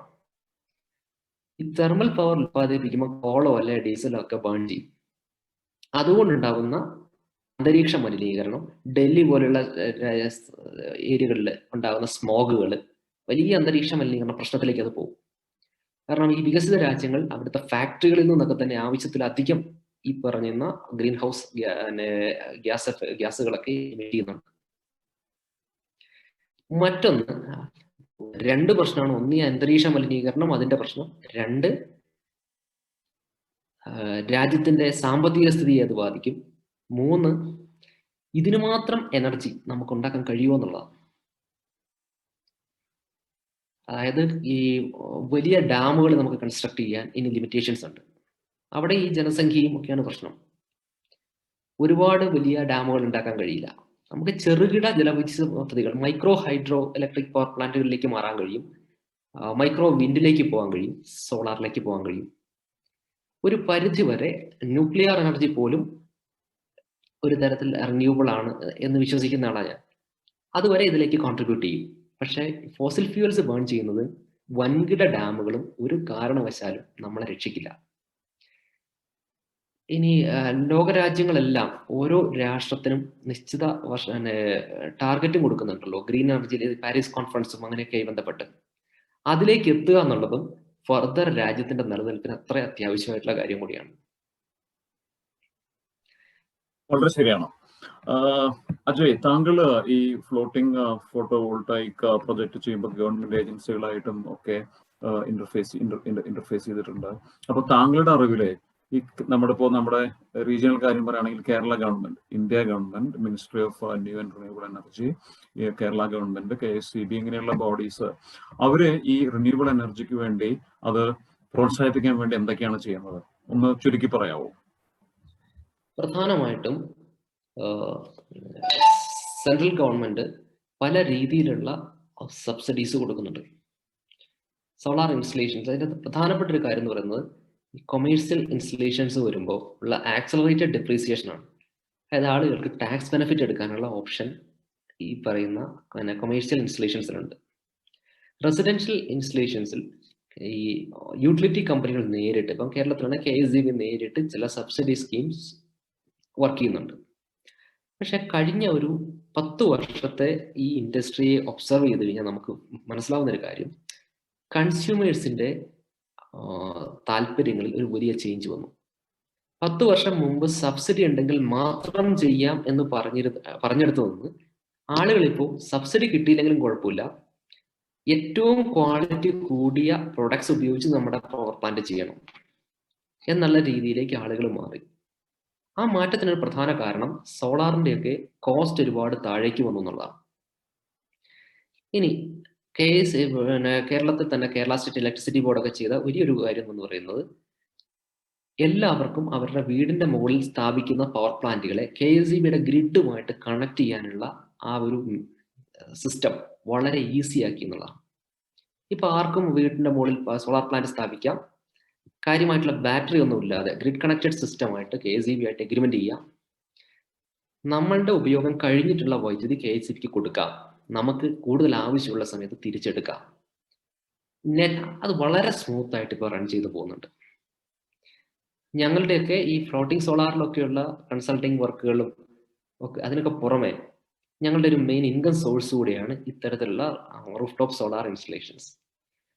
ദെൻ സെൻട്രൽ ഗവൺമെന്റിന്റെ പാർട്ടിൽ നിന്ന് എടുക്കുകയാണെങ്കിലും അവർ കാലാകാലങ്ങളിൽ കൃത്യമായിട്ടുള്ള ഗൈഡ് ലൈൻസ്, അത് ടാക്സിലായിക്കോട്ടെ മറ്റു കാര്യങ്ങളിലായിക്കോട്ടെ കറക്റ്റ് ആയിട്ടുള്ള ചേഞ്ചസ്, എക്സംഷൻസ് ഒക്കെ ഈ പറഞ്ഞ സെക്ടറിന് കൊടുക്കുന്നുണ്ട്. അജയ്, നമുക്ക് കണ്ടിന്യൂ ചെയ്യാം. വിരോധമില്ലെങ്കിൽ നമ്മുടെ ശ്രോതാക്കളിൽ ഒരാളൊരു ബോംബ് ഇവിടെ ഇട്ടിട്ടുണ്ട്. പുള്ളി പറഞ്ഞിട്ടുള്ളത് ഗവൺമെന്റിന്റെ ഒരു വലിയ വരുമാന മാർഗമാണ് എണ്ണ, ഓയിൽ സെയിൽ. അതിൽ ടാക്സ് ആയിട്ടും മറ്റിനത്തിലും ഭയങ്കരമായിട്ട് വരുമാനം. അപ്പൊ അവർക്ക് തന്നെ പാരയാക്കി ഈ സോളാറിനെ പ്രോത്സാഹിപ്പിക്കുന്നു തോന്നുന്നുണ്ടോ എന്നൊരു ചോദ്യം വന്നിട്ടുണ്ട്. അതൊന്ന് ആൻസർ ചെയ്യാം. അതിന് ഉള്ള മറുപടി 2 ദിവസം മുമ്പ് നമുക്ക് കിട്ടി.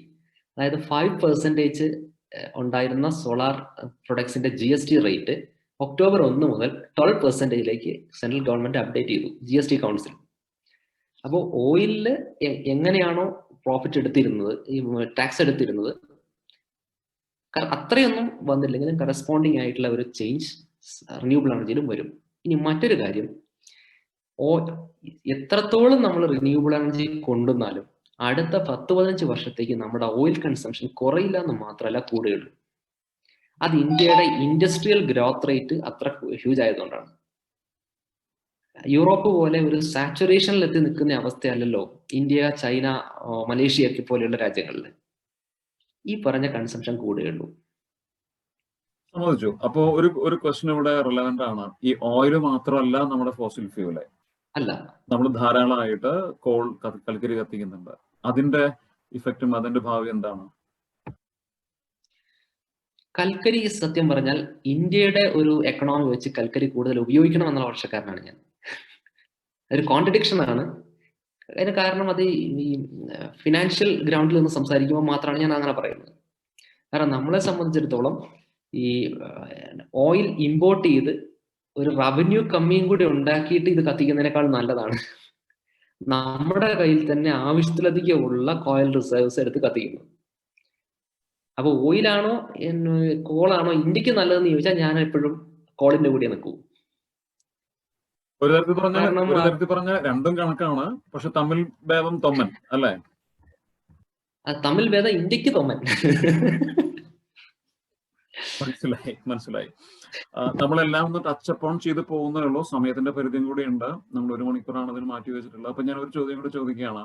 നമ്മൾ ഈ oil versus call versus thermal versus solar PV versus wind energy ഒക്കെ സംബന്ധിച്ചു. ഇതൊന്നും നമ്മൾ ഉദ്ദേശിച്ച പോലെ ഗവൺമെന്റുകൾ പ്രൊജക്ട് ചെയ്ത ഫിഗേഴ്സിൽ ഒന്നും എത്തിയില്ല. കോളിന്റെ വഴിക്കും ഓയിലിന്റെ വഴിക്കൊക്കെ പോകുന്നു. ഈ നമ്മുടെ 1.5 ഡിഗ്രിയിൽ നമ്മുടെ ഭൂലോക താപനം പിടിച്ചു നിർത്താമെന്ന് വിചാരിച്ച ഡ്രീം അത് 2ലേക്ക് കടന്നു.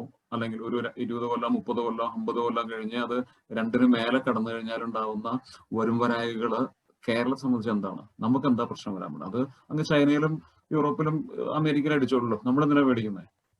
നമുക്ക് പ്രധാനമായിട്ടും പ്രശ്നം വരിക ആലപ്പുഴ, എറണാകുളം തുടങ്ങിയ ഏരിയകളിൽ, അതുപോലെ മലപ്പുറത്തിന്റെ തീരപ്രദേശങ്ങൾ, കുട്ടനാട്, ഇങ്ങനെയുള്ള ഭാഗങ്ങളിലെല്ലാം സമുദ്ര ജലനിരപ്പ് കൂടുന്നതിനനുസരിച്ച് പല ഭാഗങ്ങളും മുങ്ങിത്തുടങ്ങും.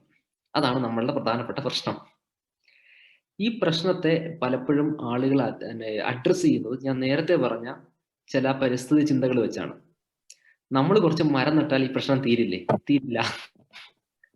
കാരണം നമ്മൾ ഒരു മരം നടുമ്പോൾ ആ മരം പുറത്തു വിടുന്ന ഓക്സിജനേക്കാൾ ഒരുപാട് കൂടുതലാണ്, അല്ലെങ്കിൽ ആ മരം അബ്സോർബ് ചെയ്യുന്ന കാർബൺ ഡൈ ഓക്സൈഡിനേക്കാൾ ഒരുപാട് കൂടുതലാണ് നമ്മുടെ ഡേ ടു ഡേ ആക്ടിവിറ്റീസുമായി ബന്ധപ്പെട്ട് നമ്മൾ പുറന്തള്ളുന്ന കാർബൺ ഡൈ ഓക്സൈഡ്. അവിടെ ഒരു സ്ഥായിയായ കുറവ് വരണം നമ്മുടെ കാർബൺ എമിഷനിൽ. അതുണ്ടാവുന്നില്ല എന്നുള്ളതാണ് പ്രശ്നം. പിന്നെ പലപ്പോഴും ഈ വിഷയങ്ങളെ അഡ്രസ്സ് ചെയ്യുമ്പോൾ ഒരു എന്താണ് വളരെ വിശാലമായ അർത്ഥത്തിൽ പല ഏജൻസികളും ഇതിനെ കാണാറുമില്ല. കാരണം ടാർഗറ്റ്സ് അച്ചീവ് ചെയ്യുക എന്നുള്ളതല്ല, അതുകൊണ്ടാണ് ഈ പലപ്പോഴും ഈ ഫിഗേഴ്സ് പലതും തോന്നിയതുപോലെ പോകുന്നത്. ദെൻ റിന്യൂവബിൾ എനർജിക്ക് ഒരു വലിയ ഭാവി ഉള്ളപ്പോൾ തന്നെ അതിന്റെ ചില ഡ്രോബാക്സ് കൂടെ ഞാൻ പറയാൻ ആഗ്രഹിക്കുകയാണ്. ഒരു റെസിഡൻഷ്യൽ കസ്റ്റമറെ സംബന്ധിച്ചിടത്തോളം അയാളുടെ റൂഫിൽ സോളാർ വെക്കുക എന്ന് പറയുന്നത് വളരെ ഗുണകരമായ കാര്യമാണ്. അയാൾക്ക് വളരെ പെട്ടെന്ന് തന്നെ EV-യിലേക്ക് മാറാൻ കഴിയും, കോസ്റ്റ് എഫക്റ്റീവ് ആണ്, എല്ലാം ശരിയാണ്. പക്ഷെ ഒരു ഗവൺമെന്റിനെ സംബന്ധിച്ചിടത്തോളം അല്ലെങ്കിൽ ഒരു വലിയ യൂട്ടിലിറ്റി കമ്പനിയെ സംബന്ധിച്ചിടത്തോളം അവരുടെ ഗ്രിഡിലേക്ക് ഇൻജക്ട് ചെയ്യുന്ന റിന്യൂവബിൾ പവർ ഒരു 15 to 20% അപ്പുറത്തേക്ക് പോയാൽ സഡൻ ഫ്ലക്ച്വേഷൻസിനെ അവർക്ക് മാനേജ് ചെയ്യാൻ കഴിയാതെ വരുന്നു. അതൊരു വലിയ ടെക്നിക്കൽ ഇഷ്യൂ ആണ്. ആ ടെക്നിക്കൽ ഇഷ്യൂ ഉള്ളത് കൊണ്ട് തന്നെ അതുപോലെ തന്നെ സോളാർ വെച്ച് നമുക്ക് ഈവനിങ്ങിലെ പീക്ക് ലോഡ് മീറ്റ് ചെയ്യാൻ കഴിയുന്നില്ല. ഇതെല്ലാം ഗവൺമെന്റ് സൈഡിൽ ഇങ്ങനെയുള്ള ഒരുപാട് പ്രശ്നങ്ങൾ അവർ ഫേസ് ചെയ്യുന്നു. അതിനിപ്പോൾ അധികം താമസിക്കാതെ തന്നെ ഒരു നല്ല സ്റ്റോറേജ് ടെക്നോളജികൾ ഡെവലപ്പ് ചെയ്ത് വരുന്നുണ്ട്. അതൊന്ന് സാച്ചുറേഷനിലേക്ക് എത്തണം. അതുപോലെ തന്നെ ഗവൺമെന്റുകളുടെ ആകെ വരുമാനം, അവരുടെ ഫിനാൻഷ്യൽ സ്റ്റെബിലിറ്റി കുറച്ചുകൂടെ കൂടണം. അത് നമ്മുടെ ഗ്രോത്ത് റേറ്റ് ഒക്കെ വെച്ച് അധികം താമസിക്കാതെ അതിലേക്ക് എത്തുമെന്നാണ് ഞാൻ പ്രതീക്ഷിക്കുന്നത്.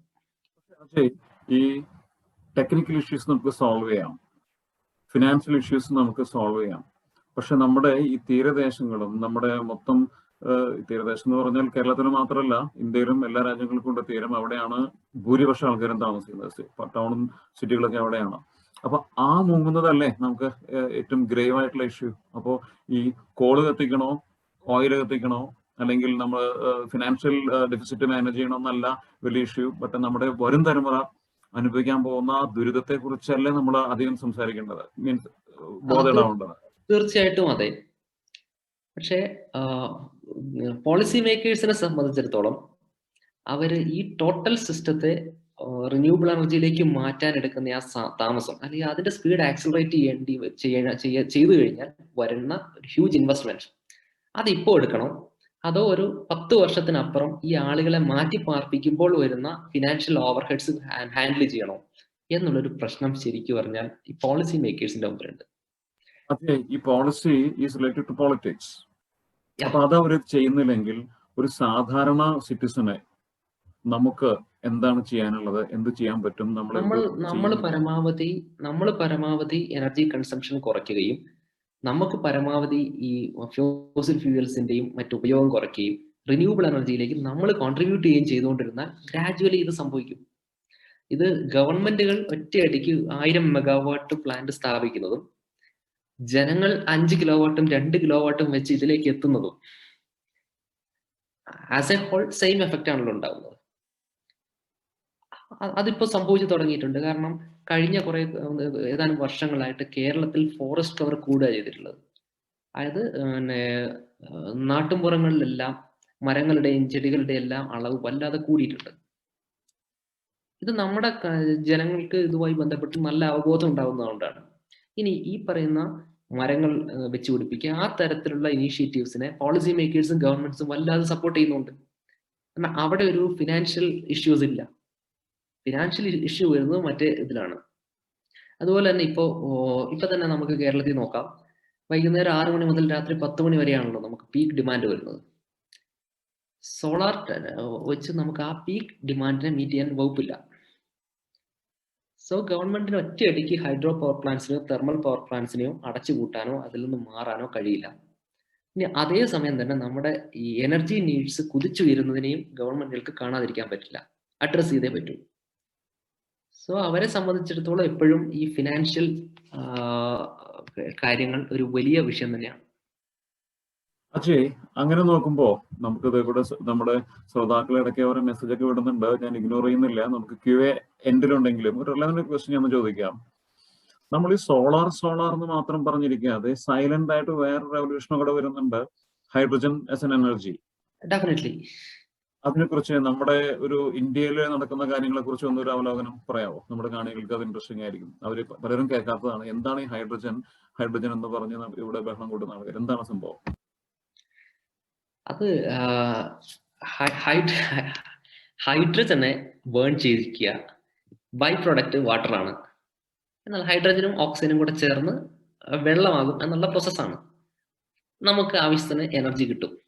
പക്ഷെ ഇതിനുള്ള റിസ്ക് എന്ന് പറയുന്നത് ടെക്നോളജി അത്ര കണ്ട് മെച്ചുവേർഡ് ആയിട്ടില്ല എന്നുള്ളതാണ്. പക്ഷെ അതിപ്പോ പിന്നെ ടാറ്റ ഒരു ഹൈഡ്രജൻ ബസ് ഈ അടുത്ത് ഇറക്കിയിരുന്നു.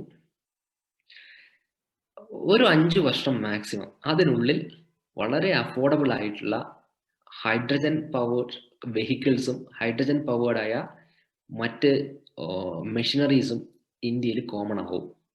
നിലവിലുള്ള പ്രശ്നം ഹൈഡ്രജനെ സ്റ്റോർ ചെയ്യുന്നതിന്റെ റിസ്ക് ആണ്. ഹൈഡ്രജനെ സ്റ്റോർ ചെയ്ത് കഴിയും ഹൈ പ്രഷർ, ഇത് വലിയ വോളിയത്തിൽ ഇത് സ്റ്റോർ ചെയ്യേണ്ടി വരുന്നു. അത് ഈ നമ്മളിപ്പോൾ LPG അല്ലെങ്കിൽ CNG ഒക്കെ സ്റ്റോർ ചെയ്യുന്നതിനേക്കാൾ കൂടുതൽ ഒരു എക്സ്പ്ലോഷൻ ചാൻസസ് ഉണ്ട് എന്നുള്ളതായിരുന്നു ഇതുവരെയുള്ള പ്രശ്നം. അതിന് പല തരത്തിൽ സൊല്യൂഷൻസ് വന്നു തുടങ്ങി. എന്നാലും അതിൻ്റെ ടെക്നിക്കൽ ഡീറ്റെയിൽസിൽ എനിക്ക് വലിയ വിവരമില്ല. പക്ഷെ ഒരു 5 വർഷം കൊണ്ട് നമുക്ക് അഫോർഡബിൾ ആയ ഹൈഡ്രജൻ ഫ്യൂവൽ സെൽസും എനർജി ഹൈഡ്രജനെ ഉപയോഗിച്ച് പ്രവർത്തിക്കുന്ന മെഷീൻസും ഇവിടെ ഉണ്ടാകും എന്നുള്ള കാര്യത്തിൽ എനിക്ക് ഉറപ്പാണ്. ഒരു ചാൻസ് കിട്ടിയാൽ താങ്കൾ ഈ ഹൈഡ്രജൻ എക്കണോമിയിലെ ഭാഗമാക്കാമോ? ഡെഫിനറ്റ്ലി ആകും. കാരണം എൻ്റെ കോളേജ് കാലത്ത് എനിക്ക് ഈ സോളാറിന് മുമ്പ് ഞാൻ വേറൊരു പരിപാടിക്ക് വേണ്ടി നടന്നതാണ്. അതായത് അന്നത്തെ എൻ്റെ പ്രൊജക്ട് എന്ന് പറയുന്നത് നമ്മുടെ ബയോഗ്യാസ് ഉണ്ടല്ലോ, ബയോഗ്യാസിൽ ഏകദേശം 40 to 50% ഒക്കെ ആക്ച്വലി മീഥേനുള്ളൂ. ബാക്കിയൊക്കെ കാർബൺ ഡൈ ഓക്സൈഡും സൾഫർ ഡൈ ഓക്സൈഡ്സും ആണ്. കാർബൺ ഡൈ ഓക്സൈഡ് ബേണിങ്ങിനെ പ്രിവെന്റ് ചെയ്യുന്നത്.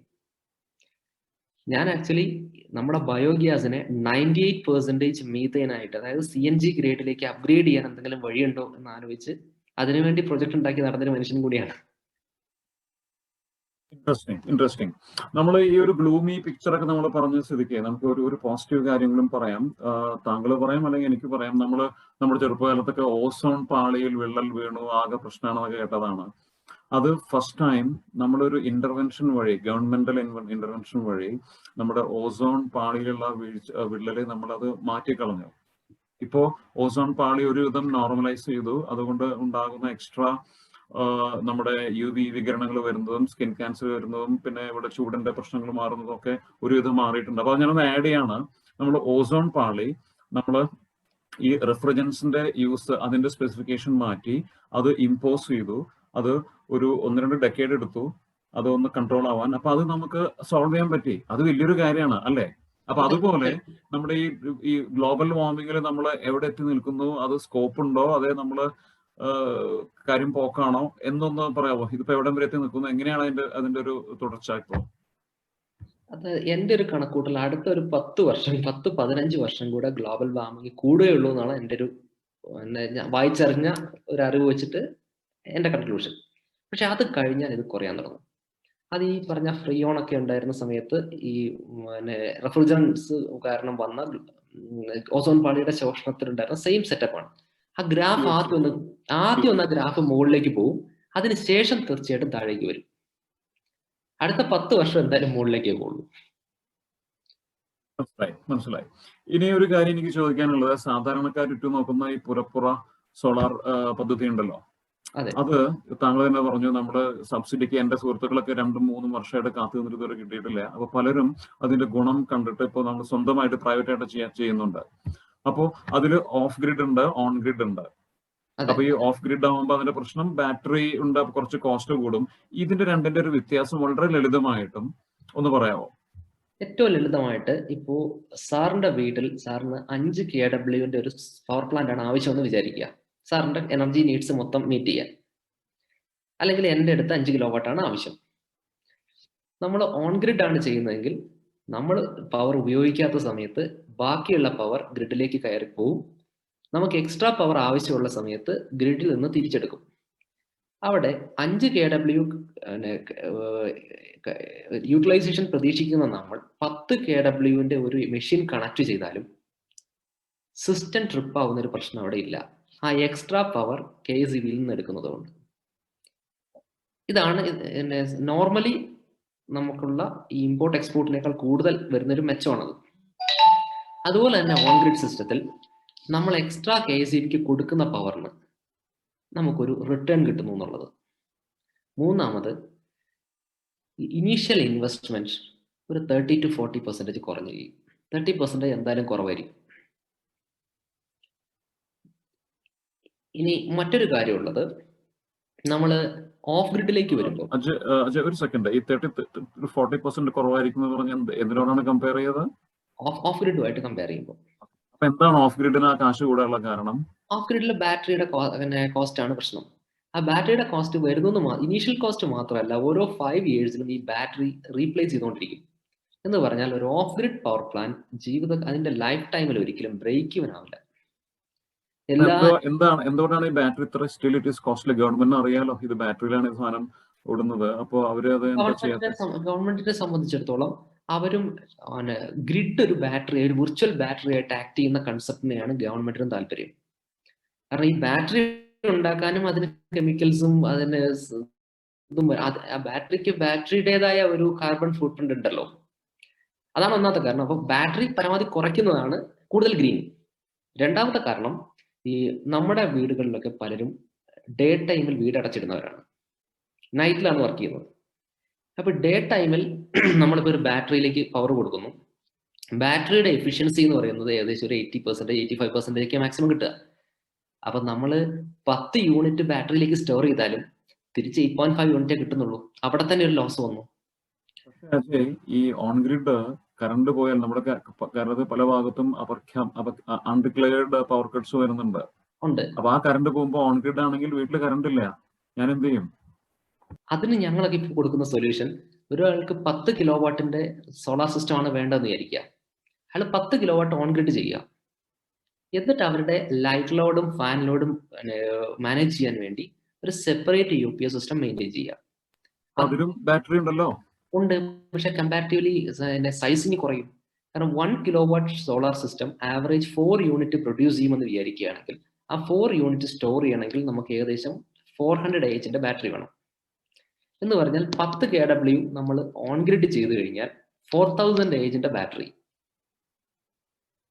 ഇത്രയും ബാറ്ററി സ്റ്റോർ ചെയ്യാനുള്ള സ്പേസ് ഇതിന്റെ 5 വർഷം കൂടുമ്പോഴുള്ള റീപ്ലേസ്മെന്റ് കോസ്റ്റ്. നേരെ മറിച്ച് ഇതേ ആളെ സംബന്ധിച്ചിടത്തോളം അയാളുടെ ലൈറ്റ് ലോഡ് എല്ലാം കൂടെ വളരെ കുറച്ചേ ഉണ്ടാവുള്ളൂ. സപ്പോസ് ഇവർക്ക് വർക്ക് ചെയ്യുന്ന ഒരു പവർ ഫെയിലിയർ വന്നു കഴിഞ്ഞാൽ ഒരു 3 hours അല്ലെ 4 hours ബാക്കപ്പ് കിട്ടണം. അതിനിപ്പോൾ ഉള്ള വീടുകളുടെ എല്ലാം വയറിങ്, ഹൗസ് വയറിങ് ചെയ്യുമ്പോൾ ഇൻവേർട്ടർ വയറിങ് സെപ്പറേറ്റ് ആയിരിക്കും. ഇൻവേർട്ടറിലേക്ക് കൊടുക്കാനുള്ള ലൈറ്റ് ലോഡും എസെൻഷ്യൽ ഫാൻ ലോഡുകളും സെപ്പറേറ്റ് ചെയ്ത് വെച്ചിട്ടുണ്ടാവും. അത് ഈ പറഞ്ഞ മിനിമം മണിക്കൂറുകൾ വർക്ക് ചെയ്യിപ്പിക്കാൻ ഏകദേശം ടോട്ടൽ ഒരു 200 AH 400 AH ബാറ്ററി മതി.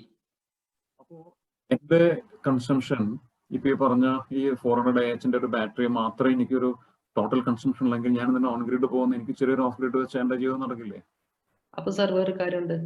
സാർ ഒരു ദിവസം വീട്ടിലില്ല, ആ ദിവസം ബാറ്ററി ഓൾറെഡി ഫുള്ളി ചാർജ്ഡ് ആണ്, അന്നത്തെ ജനറേഷൻ വേസ്റ്റ് ആവില്ലേ? ദെൻ ഇപ്പൊ ഈ പറയുന്ന 400 AH ബാറ്ററി വെച്ച് കഴിഞ്ഞാൽ സാറിന് അർജന്റായി വേണ്ട ലൈറ്റും ഫാനും മാത്രമേ കറങ്ങുള്ളൂ. സാറിന്റെ മറ്റുള്ള ബാക്കിയുള്ള ഹെവി ലോഡുകൾ വർക്ക് ചെയ്യുന്നതിനും കൂടെ ഉള്ളത് നമുക്ക് ഈ പറഞ്ഞ ചെറിയ ഓഫ് ഗ്രിഡ് സിസ്റ്റം വെച്ച് മെയിൻറ്റെയിൻ ചെയ്യാൻ കഴിയില്ല. സാറിന്റെ ഇലക്ട്രിസിറ്റി ബില്ല് 0 ആക്കാൻ കഴിയില്ല. ഇനി ഇതിന് നമ്മളെ ഫിനാൻഷ്യൽ സൈഡ് എടുക്കുകയാണെങ്കിൽ 365 ദിവസത്തിൽ ഒരു ടോട്ടൽ പവർ ഫെയിലിയർ വരുന്ന ദിവസങ്ങൾ എന്ന് പറയുന്നത് ലെസ് ദാൻ 5% ആയിരിക്കും. നമ്മളെ നോർമലി സിറ്റീസിൽ ഉറപ്പായിട്ടും 5% താഴെ ആയിരിക്കും. ദെൻ 5% മാത്രം വരുന്ന ആ റിസ്കിനെ ടാക്കിൾ ചെയ്യാൻ വേണ്ടി നമ്മൾ ഹ്യൂജ് ഇൻവെസ്റ്റ്മെന്റ് ബാറ്ററിയിലേക്ക് കൊടുക്കണോ വേണ്ടയോ എന്നുള്ളതാണ് പ്രശ്നം. അങ്ങനെയാണെങ്കിൽ താങ്കൾ പറയുന്ന ഒരു ഗുഡ് അപ്രോച്ച്, ഒരു 10 കിലോ വാട്ടിന് ആവശ്യമുള്ളവർക്ക് ഒരു 8 കിലോ വാട്ട് ഓൺ ഗ്രിഡും 2 കിലോ വാട്ട് ഓഫ് ഗ്രിഡായിട്ട് പകുക്കുകയാണെങ്കിൽ അത് കോംപ്ലിമെന്ററി ആവും. നമ്മുടെ കാര്യം നമുക്ക് പവർ അഷുറൻസും പവർ കണ്ടിന്യൂറ്റിയും കിട്ടും, ക്വാളിറ്റി ഓഫ് ലൈഫ് കൂടും, ക്വാളിറ്റി ഓഫ് പവറും കൂടും. സമ്മതിച്ചു. ഇതിനെങ്ങനെയാണ് ഇതിന്റെ ഒരു കമ്മച്ചം, ഒരു ബോൾ പാർക്ക് ഫിഗർ പറയാം? 1 കിലോ വാട്ടിന് നമ്മൾ ഓൺ ഗ്രിഡ് ആണെങ്കിൽ ഇത്ര, ഓഫ് ഗ്രിഡ് ആണെങ്കിൽ ഇത്ര, ഒന്ന് ഏകദേശം ഒന്ന് പറയാമോ? ഓൺ ഗ്രിഡിന് നല്ല മോണോപെർക്ക് പാനൽസും ഒക്കെ ഉപയോഗിച്ചാണ് നമുക്ക് ചെയ്യുന്നതെങ്കിൽ നമുക്ക് ഏകദേശം 60,000 മുതൽ 65,000 റേഞ്ചിൽ പെർ കിലോ വാട്ടാണ് വരിക. ഇനി അതിൽ തന്നെ ഇപ്പോ 20 ഞാൻ പറഞ്ഞൊരു 3 to 5 kW സിസ്റ്റമാണ്. അത് തന്നെ 10ലേക്കും 20ലേക്കും ഒക്കെ പോകുമ്പോൾ ഗ്രാജുവലി ആ റേറ്റ് സ്കെയിൽ കൂടുന്നതിനനുസരിച്ച് റേറ്റ് കുറഞ്ഞു വരും. പിന്നെ ഇപ്പോൾ ഉള്ള ഒരു റീസെന്റ് ട്രെൻഡാണ് ഈ മോണോപെർക്കിലേക്കും നല്ല ബ്രാൻഡഡ് ഇൻവേർട്ടേഴ്സിലേക്കൊക്കെ ആളുകൾ മാറുമ്പോൾ തന്നെ ഈ കൊമേഴ്ഷ്യൽ പ്രൊജക്ട്സിൽ കോസ്റ്റ് ഒരു വലിയ പ്രശ്നമാവും. അവിടെ ഈ മോണോപെർക്കിലേക്കൊന്നും ആളുകൾ പോവില്ല, സാധാരണ പോളി പാനൽസ് ഉപയോഗിച്ച് തന്നെ ചെയ്യും. ദെൻ കോസ്റ്റ് ഒരുപാട് താഴേക്ക് വരും. അത് ഏകദേശം ഒരു 40-45 റേഞ്ചിലാണ് കൊമേഴ്ഷ്യൽ പ്രൊജക്ട്സ്, അത്യാവശ്യം ഒരു 20 kW 30 kW ഒക്കെ ഇപ്പോൾ മാർക്കറ്റിൽ നടക്കുന്നത്.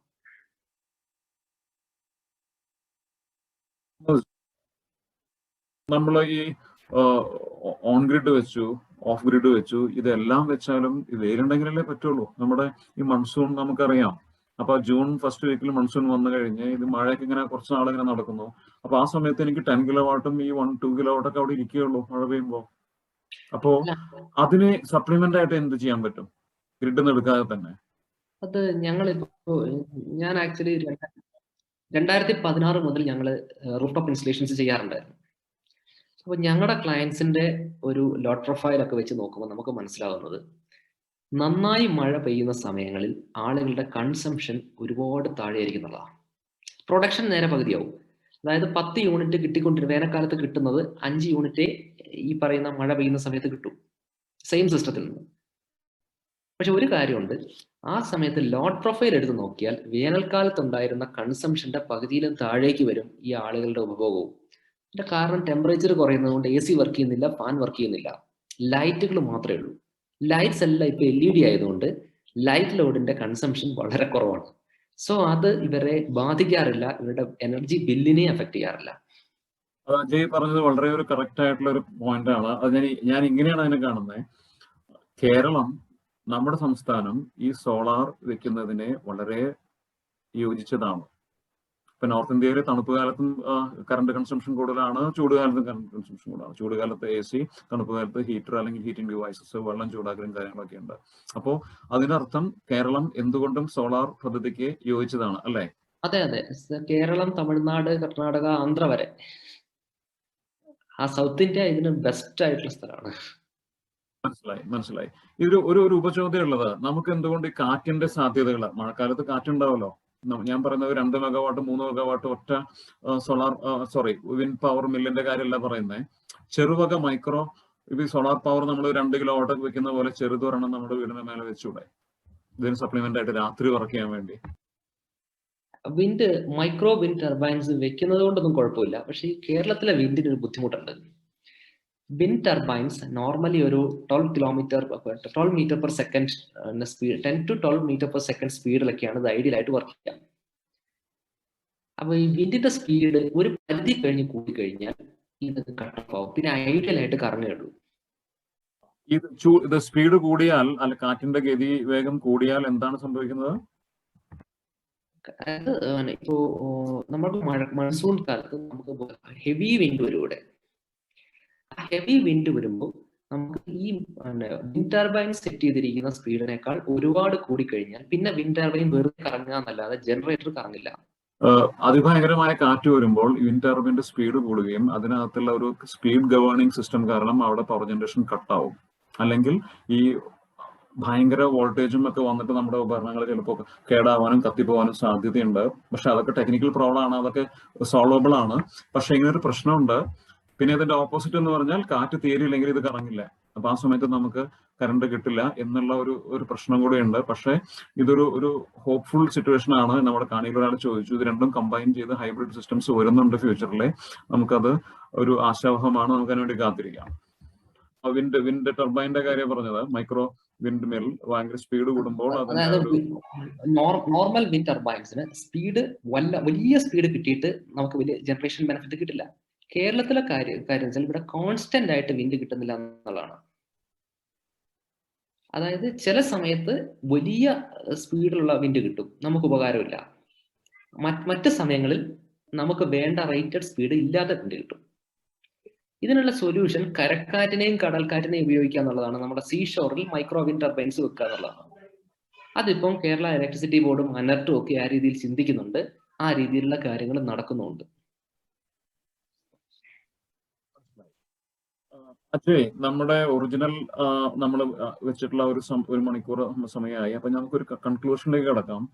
എനിക്ക് താങ്കളോട് ചോദിക്കാനുള്ളത്, ഇപ്പൊ താങ്കളുടെ ഈ സോളാർ ഓണ്ടർപ്രണർഷിപ്പ് എങ്ങനെയാണ് ഉണ്ടായതെന്നും, പിന്നെ താങ്കൾ ഇപ്പൊ താങ്കൾ എന്താണ് ചെയ്യുന്നത്, ഇപ്പൊ കറന്റ്ലി താങ്കൾ എന്താണ് ചെയ്യുന്നതെന്ന് പറയാവോ? താങ്കളുടെ കമ്പനിയുടെ ആക്ടിവിറ്റീസ് ഒന്ന് പറയാവോ? കഴിഞ്ഞ ഈ ഫ്ലോട്ടിംഗ് സോളാർ സിസ്റ്റം ചെയ്ത് കഴിഞ്ഞ ആ സമയം തന്നെ ഞങ്ങൾ ഫ്ലോട്ടിംഗ് പവർ പ്ലാന്റ്സിലെ കൺസൾട്ടിങ് ബിസിനസ് സ്റ്റാർട്ട് ചെയ്തിരുന്നു. അതിൽ പിന്നീട് മലേഷ്യൻ ഗവൺമെന്റിന് വേണ്ടിയിട്ട് ഞങ്ങൾ 17-18 ഒരു പ്രൊജക്ട് കൺസൾട്ടൻസി കൊടുത്തു. അതുപോലെ ഇപ്പോഴും പല വലിയ കമ്പനികൾക്കും നമ്മൾ കൺസൾട്ടൻസി സർവീസസ് കൊടുക്കുന്നുണ്ട്, ഡിസൈനിൽ ഹെൽപ്പ് ചെയ്യുന്നുണ്ട്. അതൊരു സൈഡിൽ തന്നെ റൂഫ് ടോപ്പ് സോളാർ ബിസിനസ് അഗ്രസീവായിട്ട് നമ്മൾ ചെയ്തുകൊണ്ടിരിക്കുന്നുണ്ട്, കൺവെൻഷണൽ സോളാർ സിസ്റ്റംസ്. മൂന്നാമതായിട്ട് കഴിഞ്ഞ ഒരു 4 വർഷമായി നമ്മളൊരു പുതിയ പ്രൊഡക്റ്റിന്റെ ഡെവലപ്മെന്റിലായിരുന്നു. അതിപ്പോ ഫൈനലി 2019 ഞങ്ങൾ അതിനെ പേറ്റന്റ് ഫയൽ ചെയ്തു. 2021 അതിന്റെ ഫസ്റ്റ് ഡെമോൺസ്ട്രേഷൻ കഴിഞ്ഞു. അടുത്ത വർഷം അതിന്റെ കൊമേഴ്സ്യൽ ലോഞ്ചിന് പ്രിപ്പയർ ചെയ്യുകയാണ്. It's an integrated solar roofing. അതായത് റൂഫ് തന്നെ പവർ ജനറേറ്റിംഗ് സിസ്റ്റമായിട്ട് ആക്ട് ചെയ്യുന്ന, ബിൽഡിങ്ങിന്റെ ഇന്റീരിയർ ടെമ്പറേച്ചർ ഒരുപാട് കുറയ്ക്കുന്ന, ലീക്ക് പ്രൂഫിംഗ് എൻഷുർ ചെയ്യുന്ന ഒരു പ്രൊഡക്റ്റ്. അതിന്റെ ആക്ടിവിറ്റീസും അതുമായി ബന്ധപ്പെട്ട ക്രൗഡ് ഫണ്ടിങ്ങും ഒക്കെ നടന്നുകൊണ്ടിരിക്കുകയാണ് ഇപ്പോൾ. അതിനെല്ലാ ആശംസകളും ഞങ്ങളുടെ. ഒരു കാര്യം കൂടി ചോദിക്കുകയാണ്, താങ്കളുടെ കസ്റ്റമേഴ്സ് ഇപ്പോൾ ഒരു വീടിന് മേലെ ഒരു ചെറിയൊരു പദ്ധതി, ഒരു റൂഫ് ടോപ്പ് പവർ പ്ലാന്റ് വെക്കണം എന്ന് പറഞ്ഞാൽ താങ്കൾ അതിലൊക്കെ ചെയ്യാറുണ്ടോ? അത് വലിയ പ്രൊജക്ട് മാത്രമേ ചെയ്യാറുള്ളൂ? നമ്മളെ സംബന്ധിച്ചിടത്തോളം 3 കിലോവാട്ട് 5 കിലോവാട്ട് മുതൽ മുകളിലേക്കുള്ള എന്തും ഞങ്ങൾ ചെയ്യും. മനസ്സിലായി, അത് വളരെ നല്ല കാര്യം. ഇനി ഒരു ക്വസ്റ്റ്യൻ എനിക്ക് ഒരു കാര്യം ആഡ് ചെയ്യാനുള്ളത്, താങ്കൾ ഒരു ഓണ്ടർപ്രണർ ആണ്, ഒരു ഡ്രീമർ ആണ്, എല്ലാം നല്ലത്. ഗ്രീൻ എനർജി പ്രൊമോട്ട് ചെയ്യുന്നു. ഇപ്പോൾ നമ്മുടെ ഓഡിയൻസിലെ ധാരാളം യങ്സ്റ്റേഴ്സ് ഇരിക്കുന്നുണ്ട്. അപ്പൊ അവരോടുള്ള താങ്കളുടെ മെസ്സേജ് എന്താണ്? ഒരു സ്റ്റാർട്ടപ്പ് ആയിട്ട് തുടങ്ങാൻ പറ്റിയ ഒരു ഏരിയ ആണോ ഈ ഗ്രീൻ എനർജി? സോളാർ മാത്രം ആവണമെന്നില്ല, അത് മൈക്രോ ഹൈബ്രിഡ് ആവാം, മൈക്രോ വിൻഡ്മിൽ ആവാം, എന്തും ആവാം.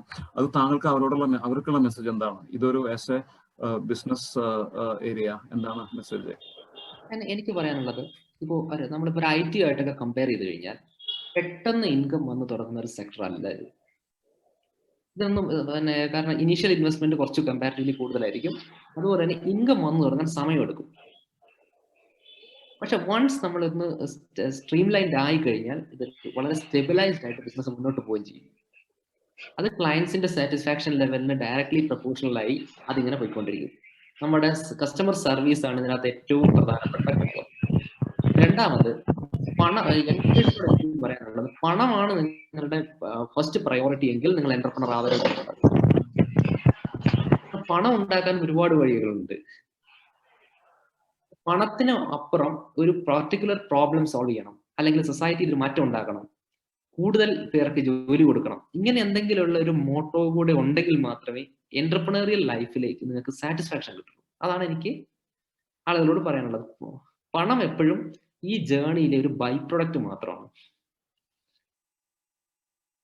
മനസ്സിലായി. അജയ്, 1-2 കാര്യം കൂടെ ചോദിച്ച് നമുക്ക് കൺക്ലൂഡ് ചെയ്യാം. അത് വളരെ ഒരു റിസൗണ്ടിങ് മെസ്സേജ് ആണ്. പണം മോഹിച്ച് ഇതിലേക്ക് ചാടരുത്, പണം വഴിയേ വരും. ഇത് നമ്മുടെ ഭാവി തലമുറയ്ക്ക്, നമ്മുടെ മക്കൾക്കും മക്കളുടെ മക്കൾക്കും അവകാശപ്പെട്ട നമ്മുടെ ഈ എർത്ത്, നമ്മുടെ ഈ ക്ലൈമറ്റ് അവർക്ക് സമ്മാനമായിട്ട് കൊടുക്കാനുള്ളതാണ്. അപ്പൊ അതുകൊണ്ട് നമ്മൾ അത് ചെയ്യുന്നതെല്ലാം വളരെ നല്ല മെസ്സേജാണ്.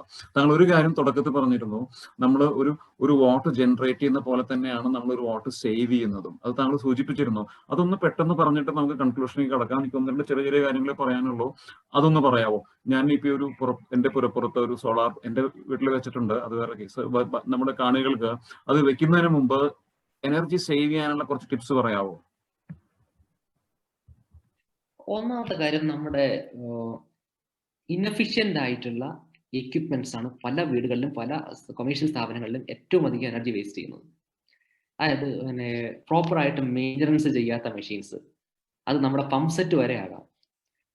ചില വീടുകളിലൊക്കെ 1 HP ഒക്കെ പഴയ പമ്പ് സെറ്റുകൾ വല്ലാതെ എനർജി കൺസ്യൂം ചെയ്യുന്ന കാണാറുണ്ട്. ഒരു ചെറിയൊരു എമൗണ്ട് മുടക്കിയാൽ നമുക്ക് ആ പമ്പ് സെറ്റ് റീപ്ലേസ് ചെയ്യാൻ കഴിയുന്നതായിരിക്കും. പക്ഷെ പലരും ചെയ്യില്ല, പലർക്കും ഇതിനെക്കുറിച്ച് അറിയില്ല. ദെൻ ഈ ലൈറ്റ് ഓഫ് ചെയ്യാതെ ഇരുന്നത് കൊണ്ടുള്ള പവർ ലോസ് ഇപ്പൊ കമ്പാരിറ്റീവ്ലി വളരെ കുറവാണ് നമ്മുടെ നാട്ടിൽ. അതിന് പ്രധാനപ്പെട്ട കാരണം ഈ LED ലൈറ്റ്സ് ഒരുപാട് വ്യാപകമായി എന്നുള്ളതാണ്. സ്റ്റിൽ കുട്ടികളൊക്കെ ചെയ്യുന്നൊരു പരിപാടിയുണ്ട്, ഫാൻ ഓൺ ചെയ്ത് കഴിഞ്ഞാൽ ഓഫാക്കാൻ മറന്നു പോയിട്ട് അങ്ങ് പോവുക. ഇലക്ട്രിക് പമ്പ് സെറ്റുകൾ ഓൺ ആക്കി കഴിഞ്ഞ് ഇത് ഓഫാക്കാതിരിക്കുക. അപ്പൊ ഇതിനെയൊക്കെ ഇപ്പോൾ വളരെ സ്മാർട്ട് ആയിട്ടുള്ള building automations, building management systems ഒക്കെ ഇപ്പോൾ വന്നു തുടങ്ങി.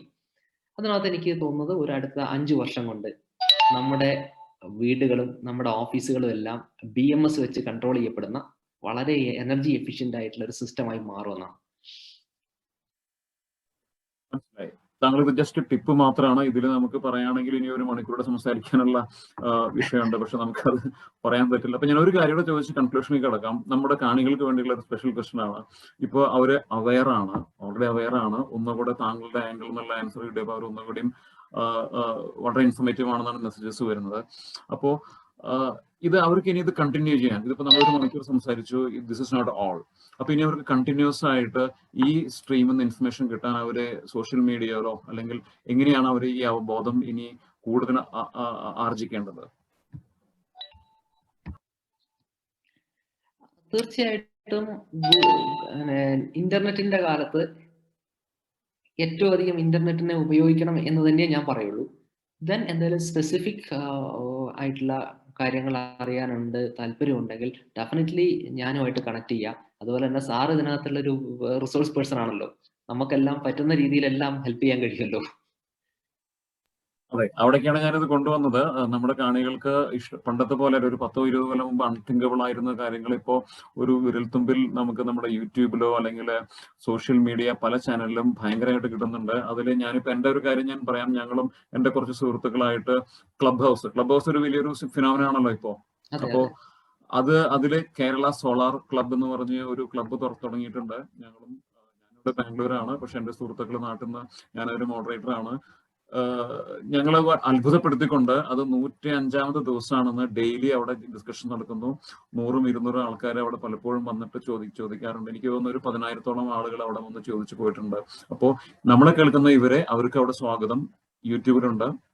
പക്ഷെ അബദ്ധജടിലമായ കാര്യങ്ങൾ പലരും പല സോഷ്യൽ മീഡിയയിൽ പരത്തുന്നുണ്ട്, നല്ലതും മോശമായിട്ട്. ചിലർ ഓവർ പ്രോമിസ് ചെയ്യുന്നുണ്ട്. ഒരു പാനൽ അങ്ങ് വെച്ച് കഴിഞ്ഞാൽ നിങ്ങൾക്ക് വീട്ടിൽ ഫുൾ AC വർക്ക് ചെയ്യാം എന്നൊക്കെ പറഞ്ഞിട്ട്. ചിലർ ഇത് തീരെ മോശമാണ്, ഇതിൽ ലാഭമൊന്നുമില്ല.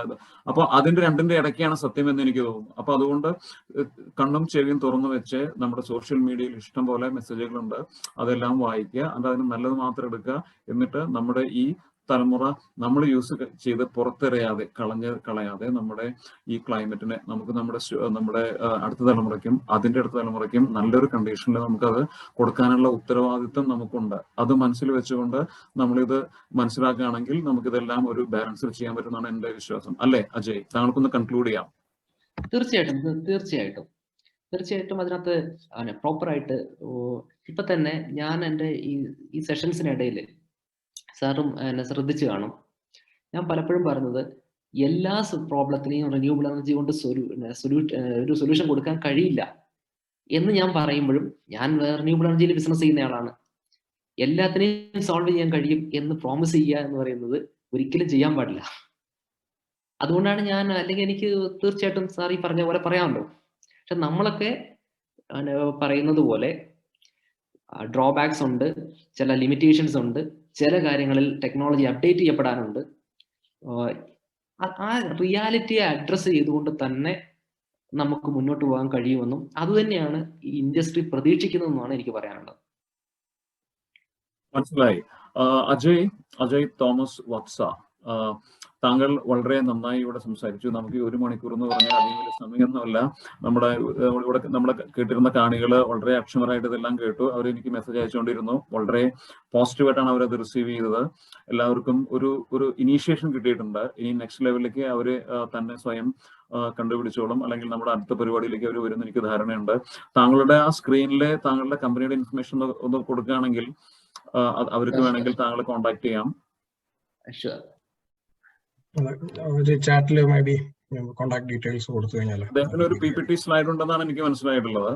അത് കാണിക്കുകയാണെങ്കിൽ അല്ല, അത് അതിനകത്ത് വേറൊരു 1-2 ഇൻട്രസ്റ്റിംഗ് ഇമേജസ് ഉണ്ട്. അത് ഞാൻ ജസ്റ്റ് കാണിച്ചു തരാം. അതൊന്ന് കാണിച്ചോളൂ, എന്നിട്ട് ചാറ്റിൽ ഇട്ടാലും മതി താങ്കളുടെ വെബ്സൈറ്റ് വിൽ ഡു. പെട്ടെന്ന് കൺക്ലൂഡ് ചെയ്യാം. താങ്ക്സ്. ജസ്റ്റ് എ സെക്കൻഡ്, ഒന്ന് ഷെയർ ചെയ്തോട്ടെ.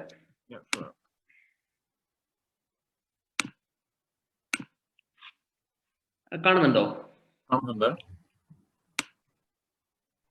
ഓക്കെ, അതായത് ഒറ്റയടിക്ക് പറയുകയാണെങ്കിൽ ഈ ആദ്യം കാണുന്ന പിക്ചറിൽ തുടങ്ങിയ ഫ്ലോട്ടിംഗ് സിസ്റ്റം, ദെൻ ഇതിലേക്ക് വന്നു, അത് അവസാനം ഈ ഒരു ലെവലിലേക്ക് വന്നു. അത് കാണുമ്പോൾ അറിയാം, ആദ്യത്തെ പെൻസിൽ ഡ്രോയിങ്ങിൽ നിന്ന് ഓട്ടോകാഡിലും സോളിഡ് വർക്സിലും ഒക്കെ വരച്ച 3D ഡ്രോയിങ്സിലേക്ക് വന്നു. ഇതൊക്കെ വർഷങ്ങൾ കൊണ്ട് ഞങ്ങൾക്ക് വന്ന കാര്യമാണ്. ദെൻ ഇത് കോൺക്രീറ്റ് ബേസ്ഡ് ആയിട്ടുള്ള ഫ്ലോട്ടിംഗ് സ്ട്രക്ചേഴ്സ് ഞങ്ങൾ ടെസ്റ്റ് ചെയ്യുന്നതാണ്. ഒരുപാട് തവണ ഫെയിലിയർ സംഭവിച്ച ടെസ്റ്റിങ്ങുകളായിരുന്നു ഇതൊക്കെ. പലപ്പോഴും ആദ്യത്തത് കാണുന്ന ഒരു കോൺക്രീറ്റ് ബേസ്ഡ് സിസ്റ്റം ടെസ്റ്റ് ചെയ്യുന്നു. ദെൻ അത് വെള്ളത്തിലിട്ട് കണക്ട് ചെയ്യാൻ പറ്റുമോ നോക്കുന്നു. ഒരു ആങ്കറിംഗ് സിസ്റ്റത്തിന്റെ മോഡൽ സെർച്ച് ടെസ്റ്റ് ചെയ്യുന്നു.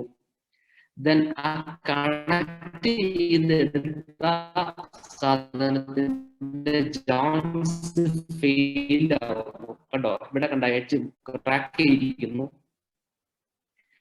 ഞങ്ങൾ അതിന്റെ ബോയൻസി ടെസ്റ്റ് ചെയ്യുന്നു.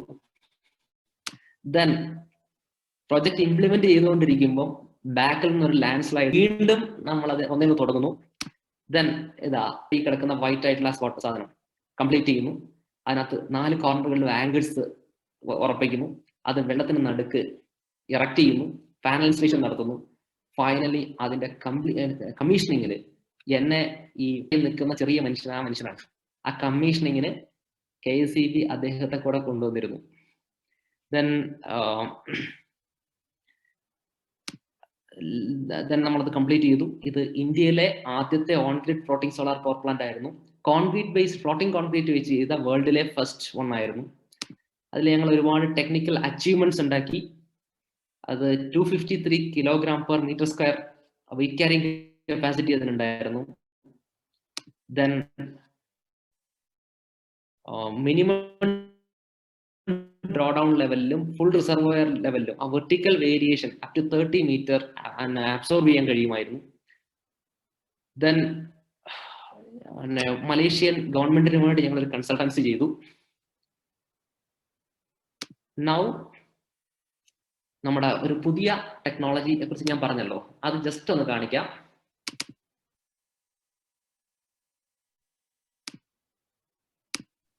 കാണുന്നുണ്ടോ? ഇത് കൊച്ചിയിലെ ഇന്റഗ്രേറ്റഡ് സ്റ്റാർട്ടപ്പ് കോംപ്ലക്സിന്റെ ഒരു ബിൽഡിംഗ് ആണ്. ഇതിന്റെ ഈ ടോപ്പിലുള്ള ഞാൻ ഈ മൗസ് കൊണ്ട് കാണിക്കുന്ന ആ പോർഷൻ ഉണ്ടല്ലോ, അതിന്റെ റൂഫാണ് ഇത്. ഇതാണ് ഞങ്ങളുടെ പുതിയ ഇന്റഗ്രേറ്റഡ് സോളാർ റൂഫിംഗ് ടെക്നോളജി. ഇത് ഹീറ്റ് പ്രൂഫ് ആണ്, ലീക്ക് പ്രൂഫ് ആണ്. ദെൻ തുടങ്ങിയിട്ടുണ്ട് 12 വർഷമായിട്ട്. ഇവിടെ എത്തി നിൽക്കുന്നു ഞങ്ങളുടെ റിസർച്ച്. Finally thank you. എന്തായാലും കേരള എഞ്ചിനീയേഴ്സ് അസോസിയേഷൻ വളരെ നല്ലൊരു ഓപ്പർച്യൂണിറ്റിയാണ് തന്നത്. ഒരുപാട് നന്ദി. Thank you Ajay. സോ നമ്മുടെ സമയം അതിക്രമിച്ചിരിക്കുകയാണ്. എനിക്ക് തോന്നുന്നു നമ്മളെല്ലാം ഒരു വിചാരിച്ച എല്ലാ പോയിന്റ്സ് നമ്മൾ എത്തിയിട്ടുണ്ട്. അപ്പോ Ajay, once again thanks for your time. ഞാൻ ഇതിന്റെ സംഘാടകർക്ക് ഹാൻഡ് ഓവർ ചെയ്യാണ്. ന്യൂസ് ബംഗളൂരു ഇത് കൺക്ലൂഡ് ചെയ്യാൻ പോകുന്നത്. താങ്കൾക്ക് അഭിമാനിക്കാൻ വകയുണ്ട്. ലോകത്തിലെ ഏറ്റവും കോൺക്രീറ്റ് ഫ്ലോട്ടോ വോൾട്ടൈക്സ് എന്നാണ് ഇതിന്റെ പേര്. അതിന്റെ ഉപജ്ഞാതാവായതിൽ താങ്കൾക്ക് വളരെ congratulations and keep it up. ഞാൻ ഉമേഷ് സാറിന് കൊടുക്കുകയാണ്, അദ്ദേഹത്തിന്റെ ടീമായിട്ട് കൺക്ലൂഡ് ചെയ്യും. Arjun, back to you. So thank you Tom sir, Ajay. നല്ലൊരു ഇൻഫോർമേറ്റീവ് സെഷൻ ആയിരുന്നു. എല്ലാവരും നല്ല ഫീഡ്ബാക്ക് പറഞ്ഞിട്ടുണ്ട്. സോ ഐ തിങ്ക് ഓട്ടോ താങ്ക്സ് പറയുന്നതിനായി ബാംഗ്ലൂരു ന്യൂസിന്റെ പ്രതിനിധി അനീസിനെ സ്നേഹപൂർവ്വം ക്ഷണിക്കുന്നു.